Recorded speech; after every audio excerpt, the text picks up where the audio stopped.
Dammam Islamic cultural centre മലയാള വിഭാഗം. അസ്സലാമു അലൈക്കും വറഹ്മത്തുള്ളാഹി വബറകാതുഹു. ബിസ്മില്ലാഹിർ റഹ്മാനിർ റഹീം. അൽഹംദുലില്ലാഹി റബ്ബിൽ ആലമീൻ വബിഹി നസ്തഈൻ. വസല്ലല്ലാഹു വസല്ലമ വബാറക അലാ നബീന മുഹമ്മദിൻ വആലിഹി വസഹ്ബിഹി അജ്മഈൻ. സുമ്മ അമ്മാ ബഅദ്. സഹോദരന്മാരെ, സഹോദരികളെ, കഴിഞ്ഞ ക്ലാസ്സിൽ ഹൃദയ രോഗങ്ങൾ എന്ന വിഷയത്തിലായിരുന്നു. ഹൃദയവുമായി ബന്ധപ്പെട്ടൊരു ആമുഖവും പിന്നെ ഹൃദയ രോഗങ്ങളുടെ വിഷയത്തിൽ ഗൗരവപ്പെട്ട ഒരു രോഗം, ശിർക്ക് എന്ന രോഗം, പിന്നെ അതിൻ്റെ പ്രതിവിധി എന്ത് എന്നതിൽ ചില കാര്യങ്ങളാണ് ഇവിടെ മനസ്സിലാക്കിയത്. അതിൻ്റെ തുടർച്ചയിൽ ചില കാര്യങ്ങളാണ് ഇന്ന് ഇവിടെ നമ്മൾ മനസ്സിലാക്കുന്നത്. ബിഇദ്നില്ലാഹ് നമ്മുടെ വിഷയം ഹൃദയ രോഗങ്ങൾ, അതിൻ്റെ രണ്ടാം ഭാഗമാണ് നമ്മൾ ഇൻഷാ അല്ലാഹ് മനസ്സിലാക്കുന്നത്. പെട്ടെന്ന് നമുക്ക് കുറച്ച് വിഷയങ്ങൾ കൂടുതലുള്ളതുകൊണ്ട് പറഞ്ഞു പോകണം. ഇന്ന് രണ്ട് രോഗങ്ങളാണ് നമ്മളിവിടെ മനസ്സിലാക്കുന്നത്. ഈ രണ്ട് രോഗവും അത്യന്തം ഗൗരവമാണ്. അത് ഏതൊരാളെയും പിടിച്ചുലക്കുന്ന മഹാരോഗങ്ങളാണ്. അപ്പോൾ ആ രോഗ പിടികൂടാതിരിക്കാൻ നമ്മൾ ആ വിഷയം സൂക്ഷ്മമായി ശരിയാം വിധം പഠിക്കേണ്ടതുണ്ട്. നമുക്ക് ഇൻഷാ അല്ലാഹ് വിഷയത്തിലേക്ക് പോകാം. ഇവിടെ ഞാൻ ആദ്യം ഈ രോഗത്തെക്കുറിച്ച് പറയുന്നതിന് മുമ്പ് അതിൻ്റെ ഗൗരവം അറിയാൻ രണ്ട് പേരുകൾ നൽകുകയാണ്. ഈ അബ്ദുള്ള, അബ്ദുറഹ്മാൻ, ഇത് അള്ളാഹ്ക്ക് ഏറ്റവും ഇഷ്ടപ്പെട്ട പേരുകളാണ്. അഹബുൽ അസ്മാഇൽ അല്ലാഹ്, അള്ളാഹ്ക്ക് ഏറ്റവും ഇഷ്ടപ്പെട്ട പേരുകൾ എന്നാണ്. ഇതിൽ അബ്ദുള്ള എന്ന പേര് നബി സല്ലല്ലാഹു അലൈഹി വസല്ലം തങ്ങൾ പോലും പലപ്പോഴും ചിലർക്ക് നിർദ്ദേശിച്ചത് അബ്ദുള്ള എന്ന പേരാണ്. പക്ഷേ ഈ അബ്ദുള്ള എന്ന പേരുള്ള ഒരു വ്യക്തിയാണ് നരകത്തിൽ ഏറ്റവും അടിത്തട്ടിൽ ശിക്ഷിക്കപ്പെടുന്ന ഒരു മനുഷ്യൻ. അള്ളാഹ്ക്ക് ഏറ്റവും ഇഷ്ടപ്പെട്ട പേരാണ് അയാൾക്ക് എന്നത് അയാൾക്ക് രക്ഷയായില്ല. പിന്നെ അയാൾ ചില്ലറക്കാരനല്ല. നബി സല്ലല്ലാഹു അലൈഹി വസല്ലം തങ്ങളുടെ കൂടെ 9 വർഷക്കാലം മദീനയിൽ ജീവിച്ച ആളാണ്. മസ്ജിദുൻ നബവിയിൽ നിസ്കരിച്ച ആളാണ്.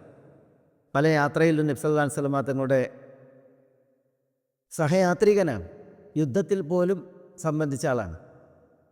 പക്ഷേ അയാൾ ഏറ്റവും പതിതനായി, കൊടിയ ശിക്ഷയ്ക്ക് ഇരയായി, നരകത്തിൻ്റെ അടിത്തട്ടിൽ ശിക്ഷിക്കപ്പെടാൻ വിധിക്കപ്പെടുമാറ് അയാൾ പരിണമിച്ചത് എന്തുകൊണ്ട്? അബ്ദുള്ള എന്ന പേര് അയാൾക്ക് പ്രസിദ്ധമാണ്. അബ്ദുള്ള ഇബ്നു ഉബയ്യ് ഇബ്നു സുലൂൽ. സുലൂൽ എന്ന അദ്ദേഹത്തിൻ്റെ മരപേരാണ്. ഇദ്ദേഹത്തിൻ്റെ ഒരു മകനുണ്ടായിരുന്നു. അയാളുടെ പേര് അൽ ഹുബാബ് എന്നായിരുന്നു. നബി സല്ലല്ലാഹു അലൈഹി വസല്ലം തങ്ങൾ ആ പേര് മാറ്റിയിട്ട് ആ മകനും അബ്ദുള്ള എന്ന പേരിട്ട്. അപ്പോൾ അബ്ദുള്ള ഇബ്നു അബ്ദുല്ല ഉബയ്യ് ഇബ്നു സുലൂലാണ് ഈ വ്യക്തി. അപ്പോൾ നബി സല്ലല്ലാഹു അലൈഹി വസല്ലം തങ്ങൾക്ക് ഇഷ്ടപ്പെട്ട പേരാണ് അബ്ദുള്ള.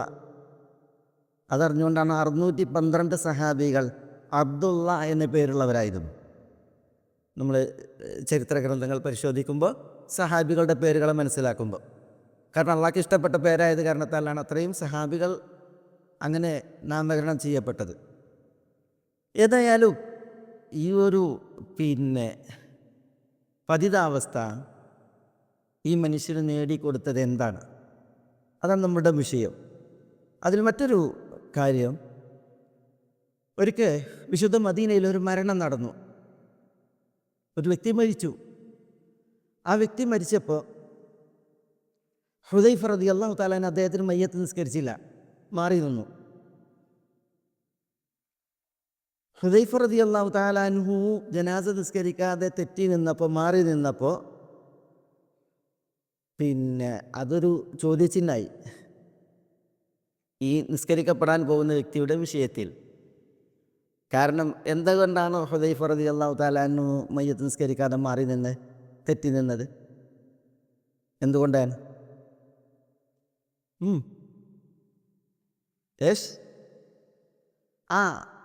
ഹുദൈഫ ഇബ്നുൽ യമാൻ റളിയല്ലാഹു തആല അൻഹു മുനാഫിക്കുകളെ കുറിച്ച് നബി സല്ലല്ലാഹു അലൈഹി വസല്ലം തങ്ങൾ വിവരം നൽകിയ സഹാബി, സാഹിബ് സിറി റസൂലില്ല, റസൂലുള്ളാഹിൻ്റെ രഹസ്യ സൂക്ഷിപ്പുകാരനാണ് ഹുദൈഫ. അതുകൊണ്ട് ഹുദൈഫക്കറിയാം മദീനയിലുള്ളവരിൽ ആരാണ് മുനാഫിഖ് എന്ന്.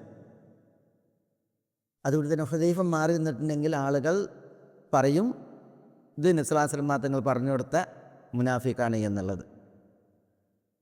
ഹുദൈഫ മാറി നിന്ന് അപ്പോൾ ഉമർ റളിയല്ലാഹു തആല അൻഹു ഹുദൈഫയോട് ചെന്ന് ചോദിച്ച ചോദ്യമാണത്. അള്ളാഹുവാണ്, ഞാൻ അവരിൽപ്പെട്ടവനാണോ? ആരിൽപ്പെട്ടവനാണോ? മുനാഫിഖീങ്ങളിൽപ്പെട്ടവനാണോ? റസൂലുള്ളാഹി ആ പേര് വിവരങ്ങൾ നൽകിയപ്പോൾ എൻ്റെ പേര് അതിൽ പരാമർശിക്കപ്പെട്ടിട്ടുണ്ടോ എന്ന് ചോദിക്കുന്നതാരാ? ഉമർ അമീറുൽ മുഅ്മിനീൻ. ഇത് റസൂലുള്ളാഹിൻ്റെ വഫാത്തിന് ശേഷം നടന്ന സംഭവമാണ്. അപ്പോൾ ഹുദൈഫ പറഞ്ഞ മറുപടിയാണ്, അല്ല, താങ്കൾ ആ കൂട്ടത്തിലില്ല, താങ്കൾക്കപ്പുറം ഇനി ഒരാളോടും ഞാൻ റസൂലുള്ളാഹിൻ്റെ ഈ രഹസ്യം പറയില്ല എന്ന് ഹുദൈഫ റളിയല്ലാഹു തആല അൻഹു പറഞ്ഞു എന്നാണ്. അപ്പോൾ ഉമർ അമീറുൽ മുഅ്മിനീൻ പോലും തൻ്റെ അളവിൽ ഭയപ്പെട്ട രോഗമാണ് നമ്മളുടെ പ്രതിപാദ്യ വിഷയം, നമ്മളുടെ സംസാര വിഷയം. അത് മനസ്സിലാക്കാനാണ് ഞാൻ ഈ ആമുഖം ഇവിടെ കൊണ്ടുവന്നത്. അള്ളാഹുവിൻ്റെ റസൂൽ സല്ലല്ലാഹു അലൈഹി വസല്ലം തങ്ങൾ ഒരിക്കൽ പറഞ്ഞു, എന്താ വായിച്ചേ? എൻ്റെ അസ്ഹാബിൽ, സഹാബിമാരിൽ ആ കൂട്ടത്തിൽ മുനാഫിക്കുകളുണ്ട്. എത്ര എണ്ണം? 12 എണ്ണം. സൂചിയുടെ ദോരത്തിലൂടെ ഒട്ടകം കടന്നു പോകുന്നത് വരെ ഈ 12 പേർ സ്വർഗത്തിൽ പ്രവേശിക്കുകയില്ല എന്നാണ് നബി സല്ലല്ലാഹു അലൈഹി വസല്ലം തങ്ങൾ പറഞ്ഞത്. ഒരു ഒട്ടകം ഒരു സൂചിയുടെ ദോരത്തിലൂടെ കടന്നു പോകുന്നത് പോലെ വരെ, ഹത്താ യലിജൽ ജമലു ഫി സമ്മിൽ ഖിയാബ്, ഈ ആളുകൾ സ്വർഗത്തിൽ പ്രവേശിക്കുകയില്ല എന്ന് നബി സല്ലല്ലാഹു അലൈഹി വസല്ലം തങ്ങൾ കട്ടായം പറഞ്ഞു, തീർത്തു പറഞ്ഞു.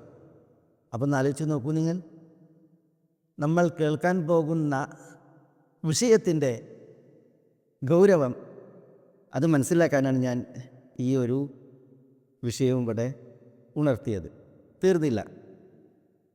അല്ലാഹു സുബ്ഹാനഹു വ തആല വിശുദ്ധ ഖുർആനിൽ 3 കൂട്ടരെ പ്രതിപാദിച്ചു. ഒരു സൂറത്തിൽ 3 കൂട്ടരെ. അതിൽ വിശ്വാസികളുടെ വിശേഷണം 4 വചനങ്ങളിൽ അള്ളാഹു പറഞ്ഞു. അവിശ്വാസികളുടെ വിശേഷണങ്ങൾ 2 വചനങ്ങളിൽ പറഞ്ഞു. പിന്നെ അള്ളാഹു സുബ്ഹാനഹു വ തആല 13 വചനങ്ങൾ അവതരിപ്പിച്ചത് നമ്മളുടെ വിഷയമായ കപടന്മാരുടെ വിഷയത്തിലാണ്, കപടവിശ്വാസികളുടെ വിഷയത്തിലാണ്. ഇവിടെ ഞാനത് എഴുതിയത് ഇതാണ്. സത്യവിശ്വാസികളെക്കുറിച്ച് 4 ആയത്തുകൾ, അവിശ്വാസികളെക്കുറിച്ച് 2 ആയത്തുകൾ, കപടവിശ്വാസികളെക്കുറിച്ച് 13 ആയത്തുകൾ. മൊത്തം എത്ര ആയത്തുകളാണ്? 19 ആയത്തുകൾ. ഈ 19 ആയത്തുകൾ തുടർച്ചയായിട്ട് ഒരു സൂറത്തിൽ വന്നതാണ്. ഏത് സൂറത്തിൽ?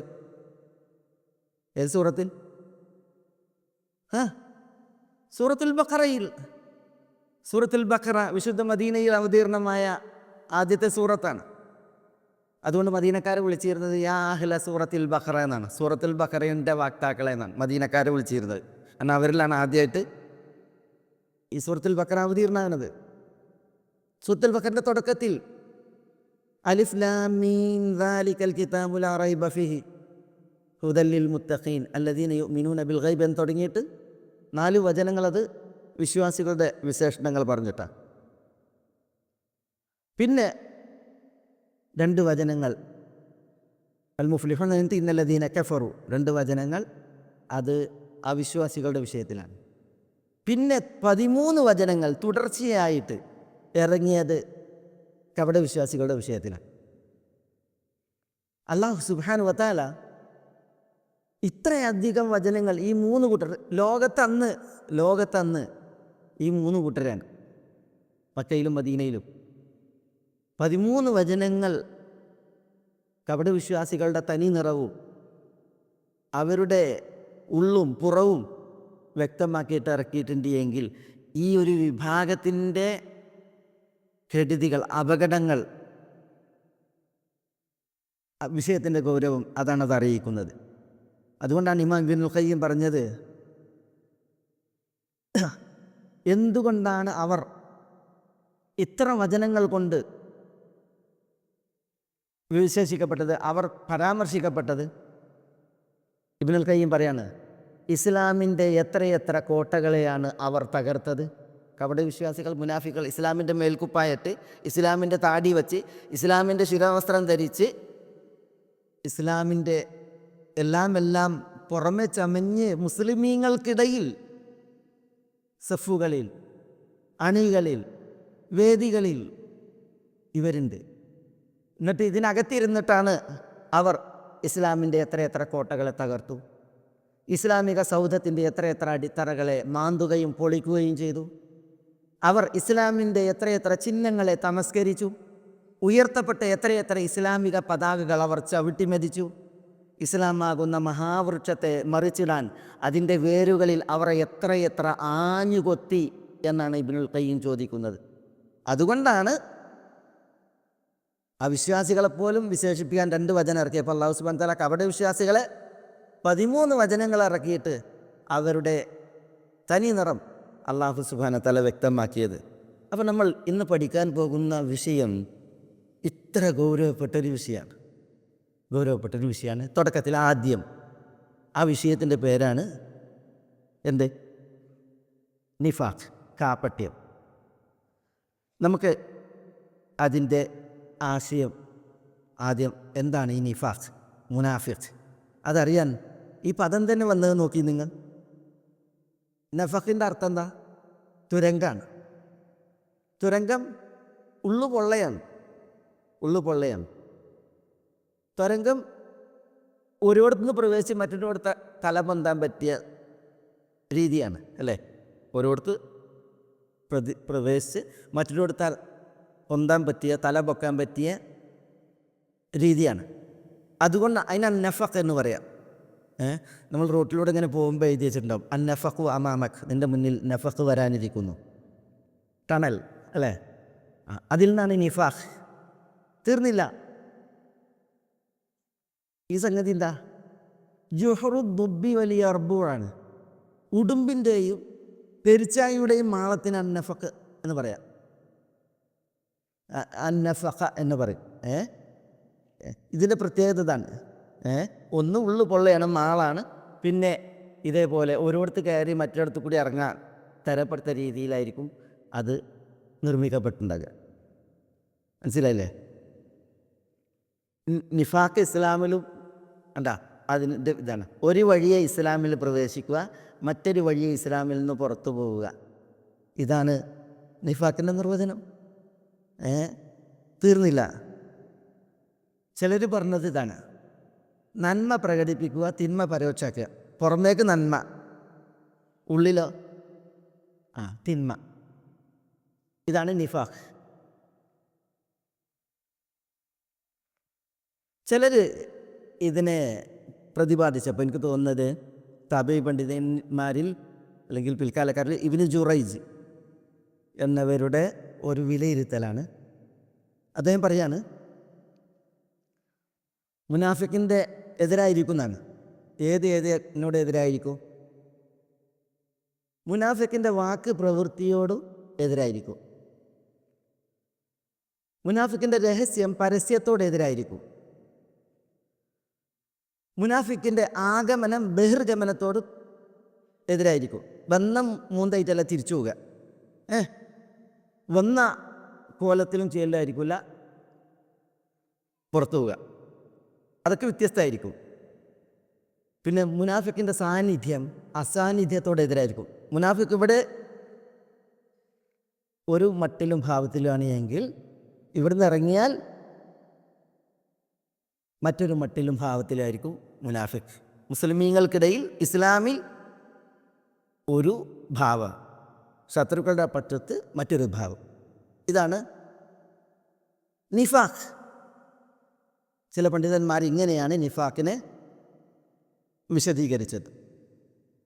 നബി സല്ലല്ലാഹു അലൈഹി വസല്ലം മുനാഫിഖിനെ പഠിപ്പിച്ചപ്പോൾ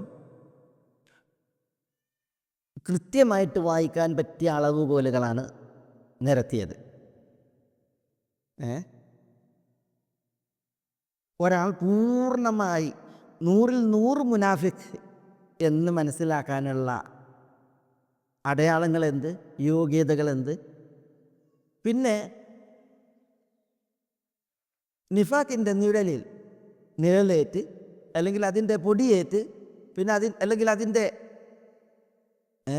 പിന്നെ ആശയങ്ങൾ ചിലതേറ്റ്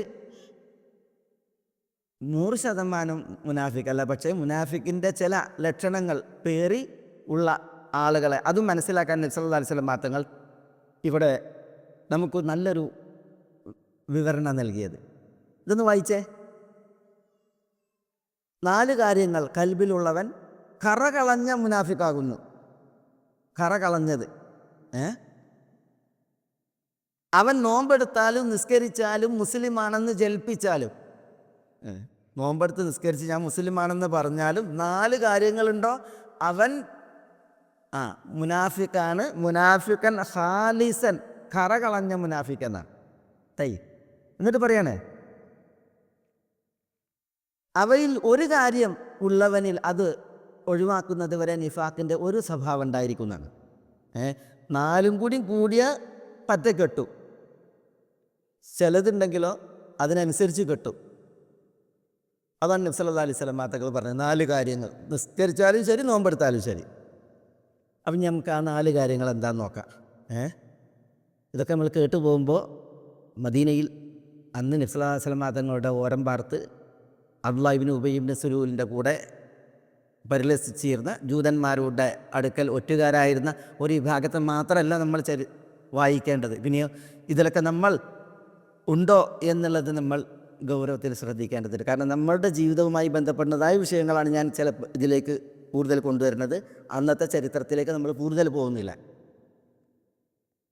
നബി സല്ലല്ലാഹു അലൈഹി വസല്ലം തങ്ങൾ പറയാണ്, ഇതാണോ ഒന്നാമത്തേത്, ഇദാ ഹദ്ദസ കദബ്, എന്താ സംസാരിച്ചാൽ കളവ് പറയും. 2 വഇദ തുമിന ഖാൻ, വിശ്വസിച്ചേൽപ്പിച്ചാൽ ചതി നടത്തും. വഇദ ഗദറ വഇദ ആഹദ ഗദർ, എന്താ കരാർ ചെയ്താൽ വഞ്ചിക്കും. പിന്നെന്താ വഇദ വഅദ അഖ്ലഫ്, വാഗ്ദാനം നൽകിയാൽ ലംഘിക്കും. വഇദ ഖാസമ ഫജർ, തർക്കിച്ചാൽ നെറുകേട് കാണിക്കും. ഈ കരാർ ചെയ്താൽ വഞ്ചന നടത്തും, വാഗ്ദാനം നൽകിയാൽ ലംഘിക്കും എന്നുള്ളത് ഏറെക്കുറെ ഒരേ ആശയത്തിലാണ്. പക്ഷെ 2 പദങ്ങൾ വന്നത് കാരണത്താലാണ് ഞാൻ 2 പദങ്ങളെ അവിടെ എഴുതിയെന്നേ ഉള്ളൂ. 4 കാര്യങ്ങളാണ്. നബി സല്ലല്ലാഹു അലൈഹി വസല്ലം തങ്ങൾ പറഞ്ഞത്, ഇവ ഒരു വ്യക്തിയിൽ സമ്മേളിച്ചാൽ അയാൾ കറകളഞ്ഞ മുനാഫിക്കാണ്. എന്നാൽ ഇതിൽ ചിലതുള്ളവനോ അവന് മുനാഫിക്കിൻ്റെ ചിലതുണ്ട് എന്നാണ് നബി സല്ലല്ലാഹു അലൈഹി വസല്ലം തങ്ങൾ പറഞ്ഞത്. അല്ലാഹു സുബ്ഹാനഹു വ തആല മുനാഫിക്കിനെ കുറിച്ച് പറഞ്ഞപ്പോൾ മുനാഫിക്കുകളുടെ ചില കർമ്മങ്ങൾ, അവൻ്റെ ചില പരിപാടികൾ വിശുദ്ധ ഖുർആനിൽ പറഞ്ഞിട്ടുണ്ട്. സൂറത്ത് ആറാഫിൽ എന്താണിത്? വായിച്ചു നോക്കിയേ. കപടവിശ്വാസികളും കപടവിശ്വാസിനികളും, അത് കപടവിശ്വാസികൾ ആണുങ്ങൾക്ക് മാത്രമുള്ളൊരു വിഷയമല്ലത്, ഇത് സ്ത്രീകളുടെ അളവിലുള്ളൊരു വിഷയമാണ്. അല്ലാഹു സുബ്ഹാനഹു വ തആല പറയാണ്, അൽ മുനാഫിഖൂന വൽ മുനാഫിഖാത്ത്, എല്ലാം ഒരേ തരക്കാരാകുന്നു. ബഅ്ദുഹും മിൻ ബഅദ്, ബഅ്ദുഹും ഔലിയാഉ ബഅദ്, ബഅ്ദുഹും ഔലിയാഉ ബഅദ്. എന്താ അവരുടെ പ്രത്യേകത? അവർ ദുരാചാരം കൽപ്പിക്കുന്നു. ദുരാചാരം എന്ന് പറഞ്ഞാൽ തോന്നിയാസം. യഅ്മുറൂന ബിൽ മുൻകർ, തിന്മ കൽപ്പിക്കും. വയൻഹൗന അനിൽ മഅറൂഫ്, നന്മ വിലങ്ങും, നന്മയെ തൊട്ട് തടയും. നല്ലതിൽ നിന്ന് തടയുകയും നന്മക്ക് കൂച്ചു വിലങ്ങിടുകയും ചെയ്യും. തിന്മ കൽപ്പിക്കും. അതാണ് മുനാഫിക്കിൻ്റെ ലക്ഷണം അല്ലാഹു സുബ്ഹാനഹു വ തആല ഒന്നാമത് പറഞ്ഞത്. പിന്നെ തങ്ങളുടെ കൈകൾ അവർ പിൻവലിക്കുകയും ചെയ്യും. കൈകൾ പിൻവലിക്കുന്നുണ്ടെങ്കിൽ പിശുക്കിനെയാണ് അത്, മനസ്സിലല്ലേ? അവരിടത്തുണ്ട്, പക്ഷേ അവർ കൊടുക്കാൻ നേരത്ത് പിൻവലിക്കും. ലുബ്ധത. പിന്നെ നസുല്ലാഹ ഫനസിയവും, അവർ അള്ളാഹിനെ വിഗണിച്ചു. അള്ളാഹു നമ്മളെ കാക്കട്ടെ, നഊദു ബില്ലാഹ്. അതുകൊണ്ട് തന്നെ അള്ളാഹു അവരെയും വിഗണിച്ചു എന്നുള്ളതാണ് ഇവിടെ അള്ളാഹു സുബ്ഹാനഹു വ തആല കപട വിശ്വാസികളുടെ ഒരു ലക്ഷണമായിട്ട് പറയുന്നത്. പിന്നെ കപട വിശ്വാസികളുടെ മറ്റൊരു സ്വഭാവം അള്ളാഹു സൂറത്ത് മുഹമ്മദിൽ പറയാണ്, ذَلِكَ بِأَنَّهُمْ كَرِهُوا مَا أَنزَلَ اللَّهُ فَأَحْبَطَ أَعْمَالَهُم. അതെന്തുകൊണ്ടെന്നാൽ അള്ളാഹു അവതരിപ്പിച്ചതിനെ അവർ വെറുത്ത് കളഞ്ഞു, അപ്പോൾ അവരുടെ കർമ്മങ്ങളെ അള്ളാഹു നിഷ്ഫലമാക്കുന്നു. അള്ളാഹു അവതരിപ്പിച്ചതിനെ വെറുക്കുക എന്ന് പറഞ്ഞാൽ അള്ളാഹു അവതരിപ്പിച്ചത് വിശുദ്ധ ഖുർആനിൽ, അള്ളാഹു അവതരിപ്പിച്ചത് വിശുദ്ധ സുന്നത്തിൽ, അതിനോട് അവർക്ക് വെറുപ്പാണ്, പുച്ഛാണ്. അത് പല ശൈലി, ചിലത് ഹിജാബിൻ്റെ വിഷയമാകാം, ചിലത് താടിയുടെ വിഷയമാകാം, ചിലത് സുന്നത്തുകളുമായി ബന്ധപ്പെട്ട് പല വിഷയങ്ങളാകാം. മനസ്സിലല്ലേ? വിശ്വാസപരമായ കാര്യങ്ങൾ, കർമ്മപരമായ കാര്യങ്ങൾ, ഇസ്ലാമിൽ നിഷിദ്ധങ്ങളുണ്ട്, നിഷിദ്ധങ്ങളുടെ വിഷയങ്ങൾ, ഇസ്ലാമിൽ വിലക്കുകളുണ്ട്, സ്വാതന്ത്ര്യത്തെ ഹനിക്കുന്നു, അഭിരുചിയെ ചെറുക്കുന്നു, ഇങ്ങനെയൊക്കെ പറഞ്ഞ് അള്ളാഹു അവതരിപ്പിച്ചതിനോട് വിമ്മിഷ്ടം, വെറുപ്പ്, ഇതാണ് കപടന്മാരുടെ സ്വഭാവം. അള്ളാഹു സുബ്ഹാനഹു വ തആല പറയണം, അതെന്തുകൊണ്ടെന്നാൽ പറഞ്ഞാൽ ശൈത്താൻ എന്തുകൊണ്ടാണ് ഈ വിഭാഗത്തെ ഇങ്ങനെ തിന്മ അലങ്കൃതമാക്കിയിട്ട് വഴിതെറ്റിച്ചത് എന്നതിൻ്റെ കാരണമാണ് അള്ളാഹു സുബ്ഹാനഹു വ തആല ഇവിടെ പറയുന്നത്. ഇതേപോലെ അള്ളാഹു പറയാണ്, ذَلِكَ بِأَنَّهُمْ قَالُوا لِلَّذِينَ كَرِهُوا مَا نَزَّلَ اللَّهُ سَنُطِيعُكُمْ فِي بَعْضِ الْأَمْرِ. അള്ളാഹു അവതരിപ്പിച്ചത് ഇഷ്ടപ്പെടാത്തവരോട് ചില കാര്യങ്ങൾ ഞങ്ങൾ നിങ്ങളുടെ കൽപ്പന അനുസരിക്കാമെന്ന് അവർ പറഞ്ഞിട്ടുള്ളത് കൊണ്ടാണ്. അതായത് അള്ളാഹിനോട് വെറുപ്പുള്ളവരോട് ഈ വിഭാഗം പറയും, എന്ത് പറയും? ചില കാര്യങ്ങൾ അത് ഞങ്ങൾ നിങ്ങളത് എടുത്തോളാം, ഞങ്ങൾ നിങ്ങളോടൊപ്പമാണ്. ആരോടെ ഈ ഞങ്ങൾ നിങ്ങളോടൊപ്പമാണ് പറയുന്നത്? അള്ളാഹു അവതരിപ്പിച്ചതിനോട് വെറുപ്പുള്ള നിഷേധികൾ, കുഫാറുകൾ. ഇതാണ് കപടന്മാരുടെ മറ്റൊരു ലക്ഷണം അള്ളാഹു സുബ്ഹാനഹു വ തആല പറയുന്നത്. ഇതേപോലെ ഇത് നോക്കി സൂറത്ത് മുഹമ്മദിൽ, അതെന്തുകൊണ്ടെന്നാൽ അള്ളാഹുവിന് വെറുപ്പുണ്ടാകുന്ന കാര്യത്തെ അവർ പിന്തുടരുകയും അവൻ്റെ പ്രീതി അവർ ഇഷ്ടപ്പെടാതിരിക്കുകയുമാണ് ചെയ്തത്, അതിനാൽ അവരുടെ കർമ്മങ്ങൾ അള്ളാഹു നിഷ്ഫലമാക്കി എന്നാണ് പറയുന്നത്. അള്ളാഹുവിന് വെറുപ്പുണ്ടാക്കുന്ന കാര്യത്തെ അവർ പിൻപറ്റി, അള്ളാഹ്ക്ക് അനിഷ്ടകരമായതെന്തോ അതിനെ അവർ പിൻപറ്റി. അള്ളാഹ്ക്ക് അനിഷ്ടമുള്ളത് ഏതാ? അള്ളാഹു നിഷിദ്ധമാക്കിയത്. അള്ളാഹ്ക്ക് അനിഷ്ടമായത് എന്താ?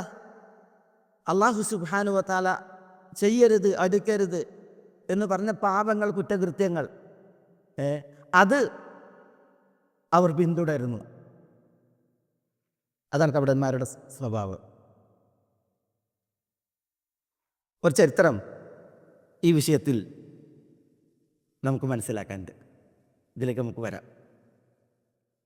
ഇത് കപടവിശ്വാസികളുടെ തനി നിറം, അല്ലെങ്കിൽ അവർക്ക് അല്ലാഹു സുബ്ഹാനഹു വ തആല ഇഷ്ടപ്പെടുന്നതിനോട് അവരുടെ അനിഷ്ടം, അള്ളാഹ്ക്ക് അനിഷ്ടകരമായതിനോട് അവരുടെ ഇഷ്ടം, ഇതിനെ ബോധ്യപ്പെടുന്നൊരു ചരിത്രം അത് നടന്ന സ്ഥലമാണ്. ഇത് മക്കയിൽ നിന്ന് മദീനയിലേക്ക് വരുന്ന വഴിയാണ്. ഇവിടെയാണ് മദീന, മക്ക ഈ ഭാഗത്ത്. ആ വഴിയിൽ ഇവിടെ നമ്മൾ റൂട്ട് കാണുന്നുണ്ട്, ഇങ്ങനെ എന്താ ഒരു വരാനില്ലേ, അതാണ് മക്കയിൽ നിന്ന് മദീനയിലേക്കുള്ള ത്വരീഖു തിജാരി അല്ലെങ്കിൽ ത്വരീഖുൽ ഖാഫില, നേരെയുള്ള വഴി, കച്ചവട റൂട്ട്, നേരെ വഴി. അത് എളുപ്പ വഴിയാണ്. യാത്രാ സംഘമൊക്കെ പോയിട്ട് തരപ്പെടുത്തപ്പെട്ട വഴിയാണ്. ആ വഴിയല്ല നബി സല്ലല്ലാഹു അലൈഹി വസല്ലം തങ്ങൾ മക്കയിൽ നിന്ന് മദീനയിലേക്ക് ഹിജറ പോകാൻ തിരഞ്ഞെടുത്തത്. അതിൽ നിന്ന് വ്യത്യസ്തമായിട്ടുള്ളൊരു വഴിയിലൂടെയാണ് ഹിജറ പോയത്. കാരണം തരപ്പെടുത്തപ്പെട്ട വഴിയിലൂടെ ഹിജറ പോയിട്ടുണ്ടെങ്കിൽ നബി സല്ലല്ലാഹു അലൈഹി വസല്ലം തങ്ങൾ പിടികൂടപ്പെടും. അതുകൊണ്ട് തന്നെ ഒഴിഞ്ഞാണ് പോയത്. ഇവിടെ മദീനയിൽ നിന്ന് നബി സല്ലല്ലാഹു അലൈഹി വസല്ലം തങ്ങൾ മക്കയിലേക്ക് വരുമ്പോൾ ഇങ്ങനെയാണ് പോകേണ്ടത്, മക്കയിലേക്ക്. ആ വഴിയാണ് കാണിക്കുന്നത്. പക്ഷേ ഹിജറയുടെ 6-ൽ നബി സല്ലല്ലാഹു അലൈഹി വസല്ലം തങ്ങൾ ഉംറ നിർവഹിക്കാൻ വേണ്ടി 1400 സഹാബികളെയും കൊണ്ട് മദീനയിൽ നിന്ന് മക്കയിലേക്ക് പുറപ്പെട്ടു. മദീനയിൽ നിന്ന് മക്കയിലേക്ക് 1400 പേർ. ഈ 1400 പേർ നബി സല്ലല്ലാഹു അലൈഹി വസല്ലം തങ്ങളുടെ കൂടെ ഉംറയുടെ വേഷത്തിലാണ്. ഉംറക്ക് മദീനയിൽ നിന്ന് മക്കയിലേക്ക് പോകുന്നവനെ എവിടുന്ന ഇഹ്റാമിൽ പ്രവേശിക്കുക?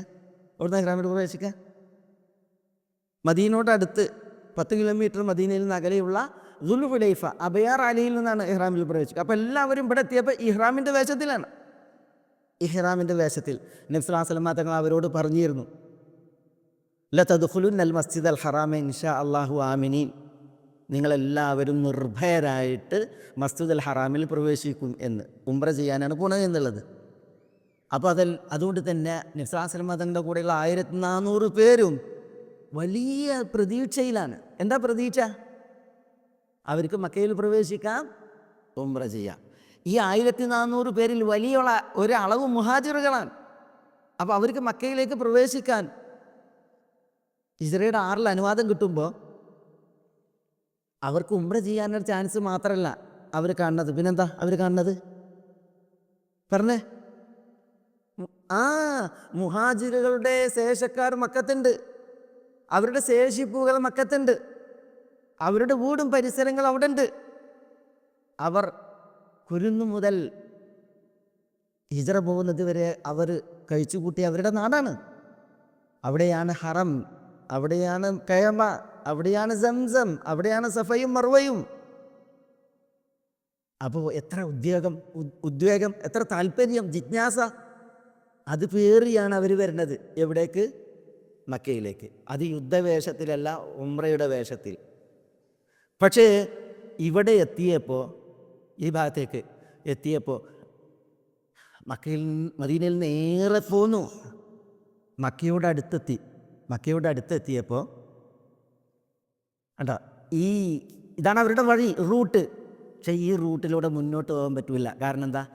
ഇവിടെ അപ്പോഴത്തേക്ക് ഖുറൈശികൾ ഈ വാർത്ത മണത്തറിഞ്ഞ് ഖാലിദ് റളിയല്ലാഹു അൻഹുവിൻ്റെ നേതൃത്വത്തിൽ, അന്ന് ഖാലിദ് ഇസ്ലാം സ്വീകരിച്ചിട്ടില്ല, ഖാലിദിൻ്റെ നേതൃത്വത്തിൽ ഒരു അശ്വഭട സേനയെ, കുതിരപ്പടയാളികളെ ഇങ്ങോട്ട് ഇവിടേക്ക് നിയോഗിച്ചു. ഖാലിദ് റളിയല്ലാഹു തആല അന്ന് ഇസ്ലാം സ്വീകരിച്ചില്ല, ഖാലിദിൻ്റെ നേതൃത്വത്തിൽ ഒരു കുതിരപ്പട വന്നിട്ട് ഇവിടെ ഇവർക്ക് ഒളിപ്പോരാളികളായിട്ട് നിൽക്കുകയാണ്. ഈ വരുന്നവരാകട്ടെ യുദ്ധവേഷത്തിലല്ല, ഉംറയുടെ വേഷത്തിലാണ്. നോക്കി നിങ്ങൾ, എന്തായിരിക്കും അവരുടെ അവസ്ഥ? മാനസികാവസ്ഥ, ശാരീരികമായി പോട്ടെ, മാനസികമായ അവരുടെ അവസ്ഥ എന്തായിരിക്കും? അവർക്ക് വലിയ ഒരു പൂച്ചുവിലങ്ങാണ് ഇവിടെ വീണത് ആ യാത്രയിൽ. അപ്പോഴാണ് നബി സല്ലല്ലാഹു അലൈഹി വസല്ലം തങ്ങൾ പറഞ്ഞത്, റൂട്ട് തെറ്റിക്കാൻ ഇങ്ങനെ പോകുന്നതിന് പകരം ഇങ്ങനെ വരാൻ പറഞ്ഞ്. ഇങ്ങനെ ഈ വഴി ഇങ്ങനെ വരുമ്പോൾ ഈ സ്ഥലത്തിന് പറയുന്ന പേരാണ് സനിയത്തുൽ മുറാർ. എന്താ പറയുക? സനിയത്തുൽ മുറാർ. നോക്കണം നിങ്ങൾ, ഈ വഴി വളരെ തരപ്പെട്ട വഴിയാണ്. പക്ഷേ ആ വഴി അവർക്ക് തടയപ്പെട്ടു. പിന്നെ അവർക്ക് തരപ്പെടുത്തപ്പെട്ട വഴി ഏതാണ്? ഈ സനിയത്തുൽ മുറാറാണ്. ജബൽ മുക്കസ്സർ, അതേപോലെ ജബൽ ഉദാഫ് എന്ന് പറയുന്ന 2 മലകൾക്കിടയിലുള്ള ഈ സനിയത്തുൽ മുറാർ താണ്ടി നബി സല്ലല്ലാഹു അലൈഹി വസല്ലം തങ്ങൾ വഴി മാറി വരാൻ പറഞ്ഞു.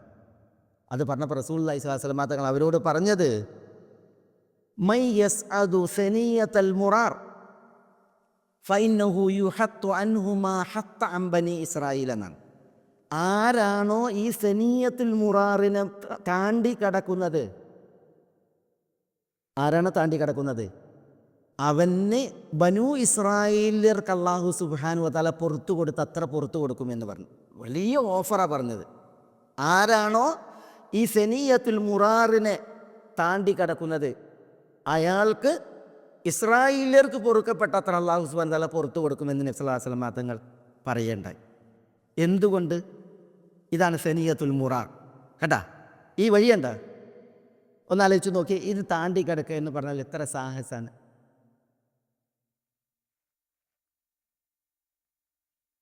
വളരെ പ്രയാസമാണ്. അതുകൊണ്ടാണ് നമുക്ക് ഹദീസിൽ കാണാം, നബി സല്ലല്ലാഹു അലൈഹി വസല്ലം തങ്ങൾ അത് പറഞ്ഞതിൽ പിന്നെ ഞങ്ങൾ ഖസ്റജുകളുടെ പടയാണ് ആദ്യം ഇത് താണ്ടി കടന്നത് എന്നാണ്. ഖസ്റജുകളുടെ പടയാണ് ആദ്യം താണ്ടി കടന്നതെന്ന് പറയണമെങ്കിൽ അതത്ര സാഹസമുള്ള ഒരു വിഷയമാണ്. അത് ഞങ്ങൾക്കാണ് സാധ്യമായത് എന്നാണ് അത് അവർ പറയുന്നത്. മനസ്സിലായോ? ഏതായാലും നബി സല്ലല്ലാഹു അലൈഹി വസല്ലം തങ്ങൾ ഇത് പറഞ്ഞ്, മനസ്സിലായില്ലേ? ഇത് താണ്ടി കടക്കുന്നവർ അവർക്ക് ഇസ്രായേലിയർക്ക് പൊറുക്കപ്പെട്ട അത്ര പൊറുക്കപ്പെടുന്നതാണ്. എന്താ അതിൻ്റെ ഒരു പ്രത്യേകത? എന്താ അതിൻ്റെ പ്രത്യേകത? പറയും. ഇസ്രായേലിയർ എത്ര പേരാ? അല്ലാഹു സുബ്ഹാനഹു വ തആല പറഞ്ഞു വഖൂലു ഹിത്തത്തുൻ വദ്ഖുലുൽ ബാബ സുജ്ജദ യഗ്ഫിർ ലക്കും ഖതായാക്കും എന്ന് പറഞ്ഞില്ലേ ഇസ്രായേലിയരോട്.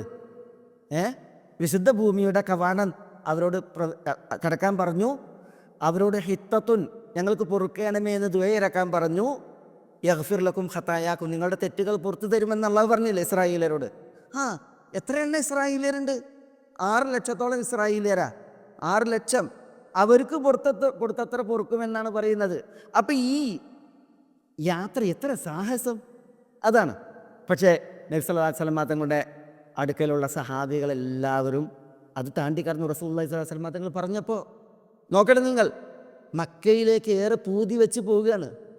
അപ്പോഴാണ് പറയുന്നത് മക്കയിലേക്ക് പ്രവേശിക്കാൻ പറ്റില്ല, എല്ലാവരും ഫനിയത്തുൽ മുറാറിലൂടെ വഴി മാറാൻ പറയുന്നത്. മാനസികമായി ടെൻഷൻ, ശാരീരികമായി വളരെ ക്ലേശം. നബി സല്ലല്ലാഹു അലൈഹി വസല്ലം തങ്ങൾ പറഞ്ഞു കുല്ലുക്കും മഗ്ഫൂറുൻ ലഹു എല്ലാവർക്കും പൊറുക്കപ്പെടും എന്ന് പറഞ്ഞു. ഇല്ലാ സാഹിബൽ ജമലിൽ അഹ്മർ അതാണ് നമ്മുടെ വിഷയം. നമ്മുടെ വിഷയം എന്താ? ഇല്ലാ സാഹിബൽ ജമലിൽ അഹ്മർ ചുവന്ന ഒട്ടകത്തിൻ്റെ ആൾക്കൊഴികെ എന്നാണ്. ചുവന്ന ഒട്ടകത്തിൻ്റെ ആൾക്കൊഴികെ എന്ന് നബി സല്ലല്ലാഹു അലൈഹി വസല്ലം തങ്ങൾ പറഞ്ഞു. അപ്പോൾ ചുവന്ന ഒട്ടകത്തും ഒരാളുണ്ടായിരുന്നു ഇത് താണ്ടാൻ. അയാൾ കൊഴിച്ച് ബാക്കിയുള്ളവർക്കൊക്കെ പൊറുക്കും പറഞ്ഞു. അപ്പോൾ എല്ലാവരും ഈ 1400 പേരിൽ സാഹിബുൽ ജമലുൽ അഹ്മർ ചുവന്ന ഒട്ടകത്തിൻ്റെ ആളാരാണ് എന്ന് നോക്കിയാണ്. അയാൾ കൊഴിച്ച് ബാക്കിയുള്ളവർക്കൊക്കെ പൊറുക്കുന്നാണ് പറഞ്ഞത്. അപ്പോൾ ആളുകളൊക്കെ ചെന്നിട്ട് പറഞ്ഞ് ഈ സാഹിബുൽ ജമലുൽ അഹ്മറിനോട് പറഞ്ഞ് നിങ്ങൾ അള്ളാഹുവിൻ്റെ റസൂൽ സല്ലല്ലാഹു അലൈഹി വസല്ലം തങ്ങളുടെ അടുക്കലേക്ക് ചെല്ലൂ. താൽ യസ്തഗ്ഫിറു ലക റസൂലുള്ളാഹ് അള്ളാഹുവിൻ്റെ റസൂൽ സല്ലല്ലാഹു അലൈഹി വസല്ലം തങ്ങൾ നിങ്ങൾക്ക് പൊറുക്കലിനെ തേടട്ടെ വരൂ. കാരണം എന്താ?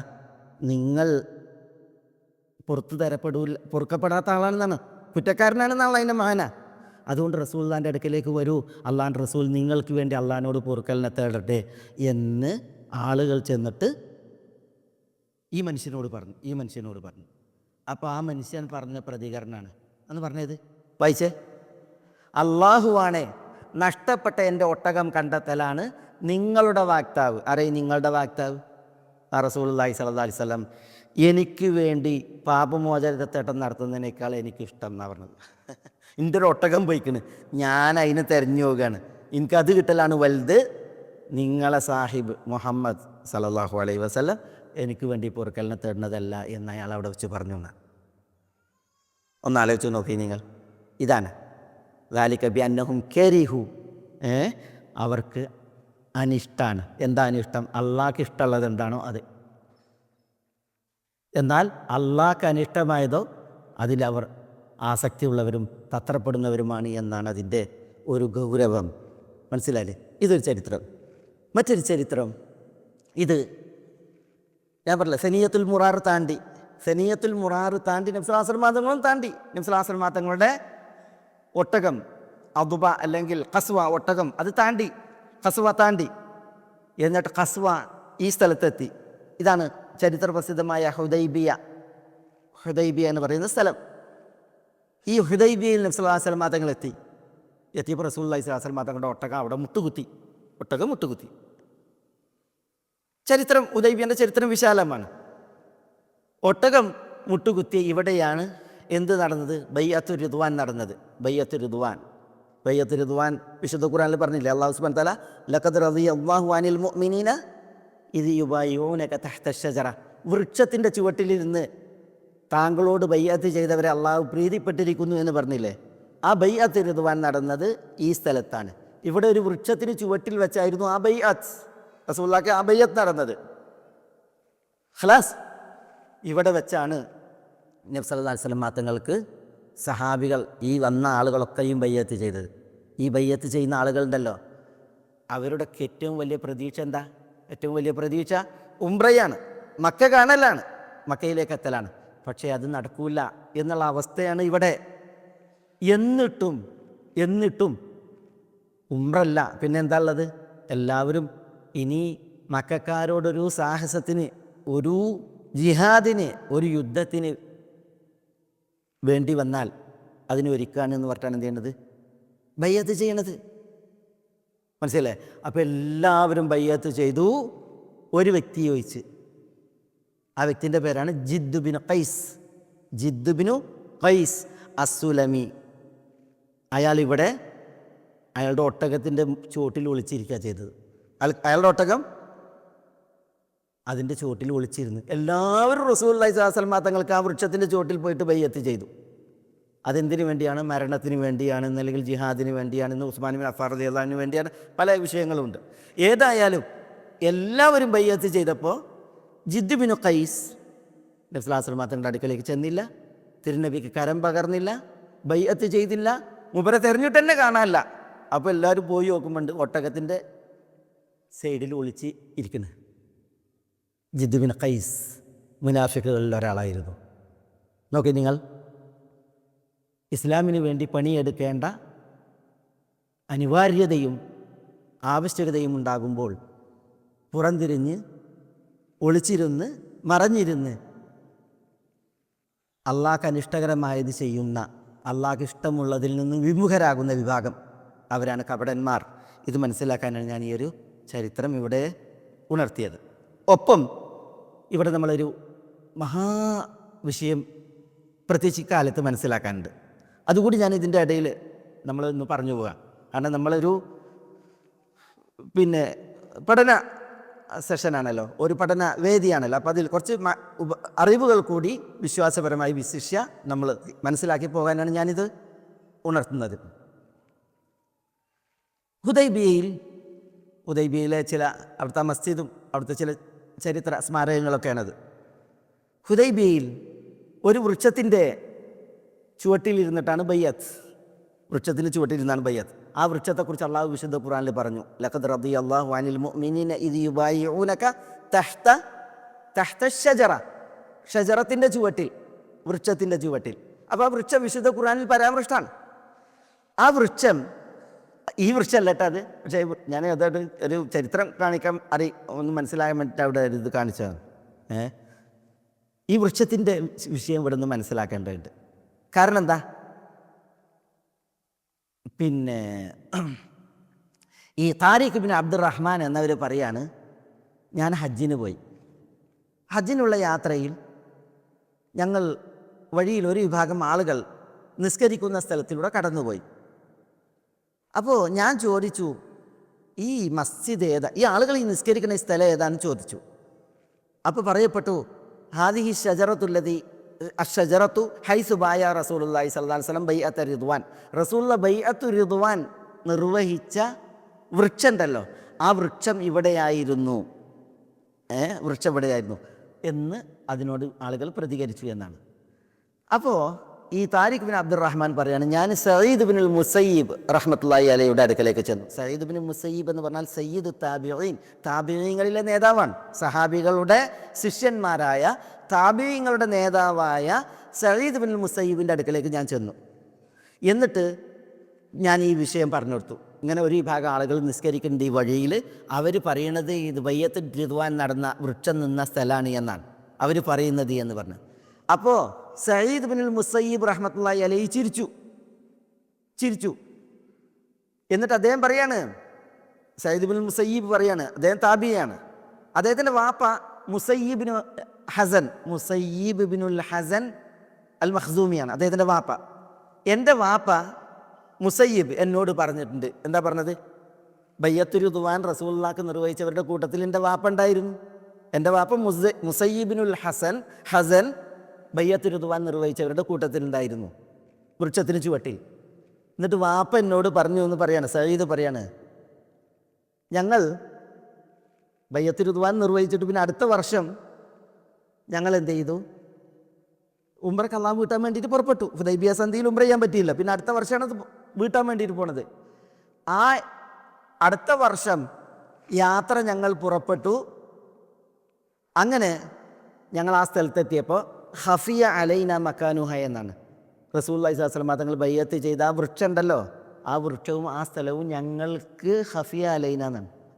അറിയാതെ പോയി, വ്യക്തമല്ലാതായി. ഫലം നഖ്ദിർ അലൈഹ എന്നാണ്. ആ വൃക്ഷം കണ്ടെത്താൻ ഞങ്ങൾക്ക് സാധിച്ചില്ല. ആരാ പറയണത്? ഈ വൃക്ഷത്തിന് ചുവട്ടിൽ ബയ്യത്ത് ചെയ്ത ആള് പറയാണ്. എന്നിട്ട് സഈദ് പറയുകയാണ്, ഫൈൻ കാന അസ്ഹാബു മുഹമ്മദിൻ സല്ലല്ലാഹു അലൈഹി വസല്ലം ലം യഅലമൂഹ വഅലിംതുമൂഹ അൻതും ഫഅൻതും അലം. എന്താ അതാണിത് പറഞ്ഞേ. മുഹമ്മദ് നബി സ്വല്ലല്ലാഹു അലൈഹി വസല്ലം തങ്ങളുടെ സഹാബത്തിന് അത് അറിയാനായില്ലെങ്കിൽ നിങ്ങൾക്കാണോ അത് അറിയുക? നിങ്ങളാണോ കൂടുതൽ അറിവുള്ളവർ സഹാബികളെക്കാൾ? നോക്കി നിങ്ങൾ, ഈ വർഷം ബയ്യത്ത് നടന്ന് അടുത്ത വർഷം ഈ ബയ്യത്ത് ചെയ്തവർ അവിടെ എത്തിയപ്പോൾ അവർക്ക് ആ വൃക്ഷം നിന്ന സ്ഥലം മനസ്സിലാക്കാനായില്ല എന്നാണ്. എന്നിട്ട് പിൽക്കാലക്കാർ ഇതാണ് ആ ബയ്യത്ത് ചെയ്ത സ്ഥലം എന്ന് പറഞ്ഞാൽ അവിടെ നിസ്കരിക്കുന്ന അവസ്ഥ ഉണ്ടായി എന്നാണ് ഇവിടെ താരിഖ് ബിൻ അബ്ദുറഹ്മാൻ റഹ്മത്തുള്ളാഹി അലൈഹി ഉദ്ധരിക്കുന്നത്. തീർന്നില്ല. നാഫിയ, അബ്ദുല്ലാഹി ഇബ്നു ഉമർ റളിയല്ലാഹുവിൻ്റെ ശിഷ്യനാണ് നാഫിയ. ഈ നാഫിയൻ്റെ ശിഷ്യനാണ് ജുവൈരിയ. ജുവൈരിയ എന്നുള്ളത് ആണാ പെണ്ണ? ജുവൈരിയ ആണാ പെണ്ണ? നമ്മൾ കെട്ടുന്ന പെണ്ണാണ്, പക്ഷെ ജുവൈരിയ ആണാണ്. ജുവൈരിയത്ത് എന്ന ആണാണ്. പെണ്ണിൻ്റെ പേര് ഇതുപോലെ തന്നെയാണ് എഴുതാൻ. മാത്രമല്ല ഈ ജുവൈരിയൻ്റെ വാപ്പാൻ്റെ പേര് അസ്മ എന്നാണ്. ജുവൈരിയത്ത് ബിനു അസ്മ, അസ്മായിൻ്റെ മകൻ ജുവൈരിയ. പിന്നെ പേര് അങ്ങനെയുണ്ട്. താബിയങ്ങളിൽപ്പെട്ട താബിയങ്ങളുടെ പിൽക്കാലക്കാരായിട്ടുള്ള തബു താബിയങ്ങളിൽപ്പെട്ട ആളാണ് ജുവൈരിയ ഇബ്നുൽ അസ്മ എന്നവർ. പ്രമുഖരായിട്ടുള്ള റിപ്പോർട്ടർമാരാണ്, വിശ്വസ്തരായ റാവിമാരാണ്. ഏതായാലും നാഫിയുടെ ശിഷ്യന്മാരാണ്. ഇബ്നു ഉമറിൻ്റെ ശിഷ്യൻ നാഫിയുടെ ശിഷ്യനാണ് ആര്? ജുവൈരിയ. ഈ ജുവൈരിയ നാഫി പറഞ്ഞതായിട്ട് പറയാണ്. ഇബ്നു ഉമർ പറയാണ്, അബ്ദുല്ലാഹി ഇബ്നു ഉമർ ബയ്യത്തുർ റിദ്വാനിൽ പങ്കെടുത്ത ആളാണ്. അദ്ദേഹം പറയാണ്, റജഅന മിനൽ ആമിൽ മുഖ്ബിൽ, അടുത്ത വർഷം ഞങ്ങൾ മദീനയിൽ നിന്ന് മടങ്ങി വന്നു. 6ാമത്തെ വർഷം ഉണ്ടല്ലോ, ഹുദൈബിയ, മക്കയിലേക്ക് പ്രവേശിക്കാൻ പറ്റിയില്ല, അവർ മടങ്ങി. പിന്നെ അടുത്ത വർഷം ഉംറ ചെയ്യാൻ വേണ്ടിയിട്ട് മടങ്ങുകയാണ്, ഉംറ വീട്ടാൻ വേണ്ടിയിട്ട് വരികയാണ്. അതിനെക്കുറിച്ചാണ് പറയുന്നത്. 7 ഞങ്ങൾ മടങ്ങി, ഹിജ്റ 7. ഫമജ്തമഅ മിന്ന സ്നാനി അല ശജറത്തില്ലത്തി ബായഅനാ തഹ്താനാണ്. ഏതൊരു വൃക്ഷത്തിൻ്റെ ചുവട്ടിലിരുന്നാണ് ബയ്യത്ത് ചെയ്തത്, ആ വൃക്ഷത്തിൻ്റെ വിഷയത്തിൽ ഞങ്ങൾ 2 ആളുകൾ ഐക്യപ്പെട്ടില്ല എന്നാണ്. ഇതാണോ അതാണ് ഈ ഹുദൈബിയ എന്ന് പറയുന്നത്? ഹുദൈബിയ എന്നൊരു മരത്തിൻ്റെ പേരാണ്. ആ മരം നിറഞ്ഞു നിൽക്കുന്ന സ്ഥലമാണ് ഏത്? ഈ സ്ഥലം. അതുകൊണ്ടാണ് അതിന് ഹുദൈബിയ എന്ന് പറയുന്നത്. അപ്പോൾ ഏത് വൃക്ഷത്തിൻ്റെ ചുവട്ടിലിരുന്നിട്ടാണ് ബയ്യത്ത് ചെയ്തത് എന്നുള്ളത് ഞങ്ങൾ 2 ആളുകൾ ഐക്യപ്പെട്ടില്ല എന്നാണ്. 2 ആളുകൾ എന്ന് പറഞ്ഞാൽ പിന്നെ ആരും ഏകോപിച്ചില്ല എന്ന അർത്ഥത്തിൽ. അതാണ് പിന്നെ ഇബ്നു ഉമർ പറയുന്നത്. എന്നിട്ട് ഇബ്നു ഉമർ പറഞ്ഞൊരു അനുബന്ധം അത് പ്രത്യേകം വായിക്കണം. കാനത്ത് റഹ്മത്തൻ മിൻ അല്ലാഹ് എന്നാണ്. കാനത്ത്, ആ മരം ഏത് എന്നത് മറച്ചത്, അതിനെ അള്ളാഹു സുബ്ഹാനഹു വ തആല മറച്ചത് അള്ളാഹുവിൽ നിന്നുള്ള റഹ്മത്തായിരുന്നു, കാരുണ്യമായിരുന്നു എന്നാണ് പറയുന്നത്. എന്തുകൊണ്ടത് റഹ്മത്തായത്? അത് ഇമാം നവവി പറയും. ഓക്കെ, അത് പറഞ്ഞേ, അന്ന് വായിച്ചേ. ആ വൃക്ഷം വ്യക്തവും അറിയപ്പെട്ടതുമായിരുന്നുവെങ്കിൽ ഗ്രാമീണരും വിവരദോഷികളും, ജുഹാൽ ജാഹിലീങ്ങൾ വിവരദോഷികളും അതിനെ ആദരിക്കുന്നതും ആരാധിക്കുന്നതും ഭയക്കേണ്ടിയിരുന്നു. അതിനെ അപ്രത്യക്ഷമാക്കിയത് അള്ളാഹുവിൽ നിന്നുള്ള റഹ്മത്തായിരുന്നു. ഇമാം നവവി പറയുന്നു ശറഹ് മുസ്ലിമിൽ. നൗശിക്ക് അള്ളാഹു ആ വൃക്ഷത്തെ മറപ്പിച്ച് കളഞ്ഞു. അത് അള്ളാഹുവിൽ നിന്നുള്ള വലിയ റഹ്മത്തായിരുന്നു. അതില്ല എങ്കിൽ പാമരന്മാരും വിവരദോഷികളും അതിനെ ആദരിക്കുകയും ആരാധിക്കുകയും ചെയ്യുമായിരുന്നു എന്നാണ് ഇമാം നവവി റഹ്മത്തുള്ളാഹി അലൈഹി പറഞ്ഞത്. മനസ്സിലായില്ലേ? നോക്കി നിങ്ങൾ, ഈ റസൂലുള്ളാഹി സ്വല്ലല്ലാഹു അലൈഹി വസല്ലം തങ്ങൾ ബയ്യത്ത് സ്വീകരിച്ചത് ഈ വൃക്ഷത്തിൻ്റെ ചുവട്ടിലാണ് എന്ന് പറഞ്ഞ് ആ വൃക്ഷത്തെ ലക്ഷ്യമാക്കുന്ന ഒരവസ്ഥ ചിലർക്കുണ്ടായി. പക്ഷേ നോക്കി നിങ്ങൾ, ഈ വൃക്ഷത്തിന് ചുവട്ടിൽ ബയ്യത്ത് ചെയ്ത സഹാബികൾക്ക് അല്ലാഹു അത് മറപ്പിച്ചു എന്നുള്ളതാണ്. പിന്നല്ല പിൽക്കാലക്കാർക്ക് അത് മറപ്പിച്ചത് വലിയ റഹ്മത്തായിരുന്നു എന്ന് ബയ്യത്ത് ചെയ്ത അബ്ദുല്ലാഹി ഇബ്നു ഉമർ. അതേ പ്രയോഗമാണ് ഇമാം നവവി നടത്തിയത്. അതിൻ്റെ കാരണം പറഞ്ഞിട്ട് അതില്ലായിരുന്നുവെങ്കിൽ അതിനെ ആദരിക്കുകയും ആരാധിക്കുകയും ചെയ്യുന്ന അവസ്ഥ ആളുകൾക്ക് ഉണ്ടാകുമായിരുന്നു എന്നാണ് പറഞ്ഞത്. മനസ്സിലായോ? ഇത് ഞാനൊരു അനുബന്ധമായിട്ട് ഇവിടെ പറഞ്ഞു എന്ന് മാത്രം. നമ്മുടെ വിഷയം മുനാഫിക്കുകൾ അള്ളാഹ്ക്ക് അനിഷ്ടമായതിൽ ആസക്തിയുള്ളവരും അള്ളാഹ്ക്ക് ഇഷ്ടമുള്ളതിൽ വിരക്തിയുള്ളവരുമാണ്. ഇത് അവരുടെ ലക്ഷണമാണ് എന്ന് പറയുമ്പോൾ ഞാൻ അതിൻ്റെ ഒരു ഉദാഹരണം ജിദ് ബിൻ ഖൈസിനെ ഉദ്ധരിച്ച്, അതേപോലെ സാഹിബുൽ ജമലിൽ അഹ്മർ ചുവന്ന ഒട്ടകത്തിൻ്റെ വാക്താവിനെ ഉദ്ധരിച്ച് ഈ ഹുദൈബിയയിലേക്കുള്ള യാത്രയുടെ ആ പരിപ്രേക്ഷ്യത്തിൽ അതൊന്ന് ഉണർത്തി എന്ന് മാത്രം, അത് മനസ്സിലാക്കുന്നതിന് വേണ്ടി. മുനാഫിക്കുകളുടെ വിഷയത്തിൽ നമ്മൾ പലപ്പോഴും നിഫാഖിൻ്റെ ചൊയും മണവും ആളുകൾക്ക് ഉണ്ടാകൽ നിസ്കാരവുമായി ബന്ധപ്പെട്ട. മുനാഫിക്കുകളുടെ നിസ്കാരത്തെക്കുറിച്ച് എന്താ പറയുന്നത് നോക്കിയേ. ഒരിക്കൽ നബി സല്ലല്ലാഹു അലൈഹി വസല്ലം തങ്ങൾ ഫജ്ർ നിസ്കരിച്ചു, സുബൈ. അപ്പം മസ്ജിദിൽ ആളുടെ എണ്ണം കുറഞ്ഞേ കണ്ടു. നബി സല്ലല്ലാഹു അലൈഹി വസല്ലം തങ്ങൾ നിസ്കരിച്ച സ്ഥലത്താണ്. ഇതേതാ സ്ഥലം?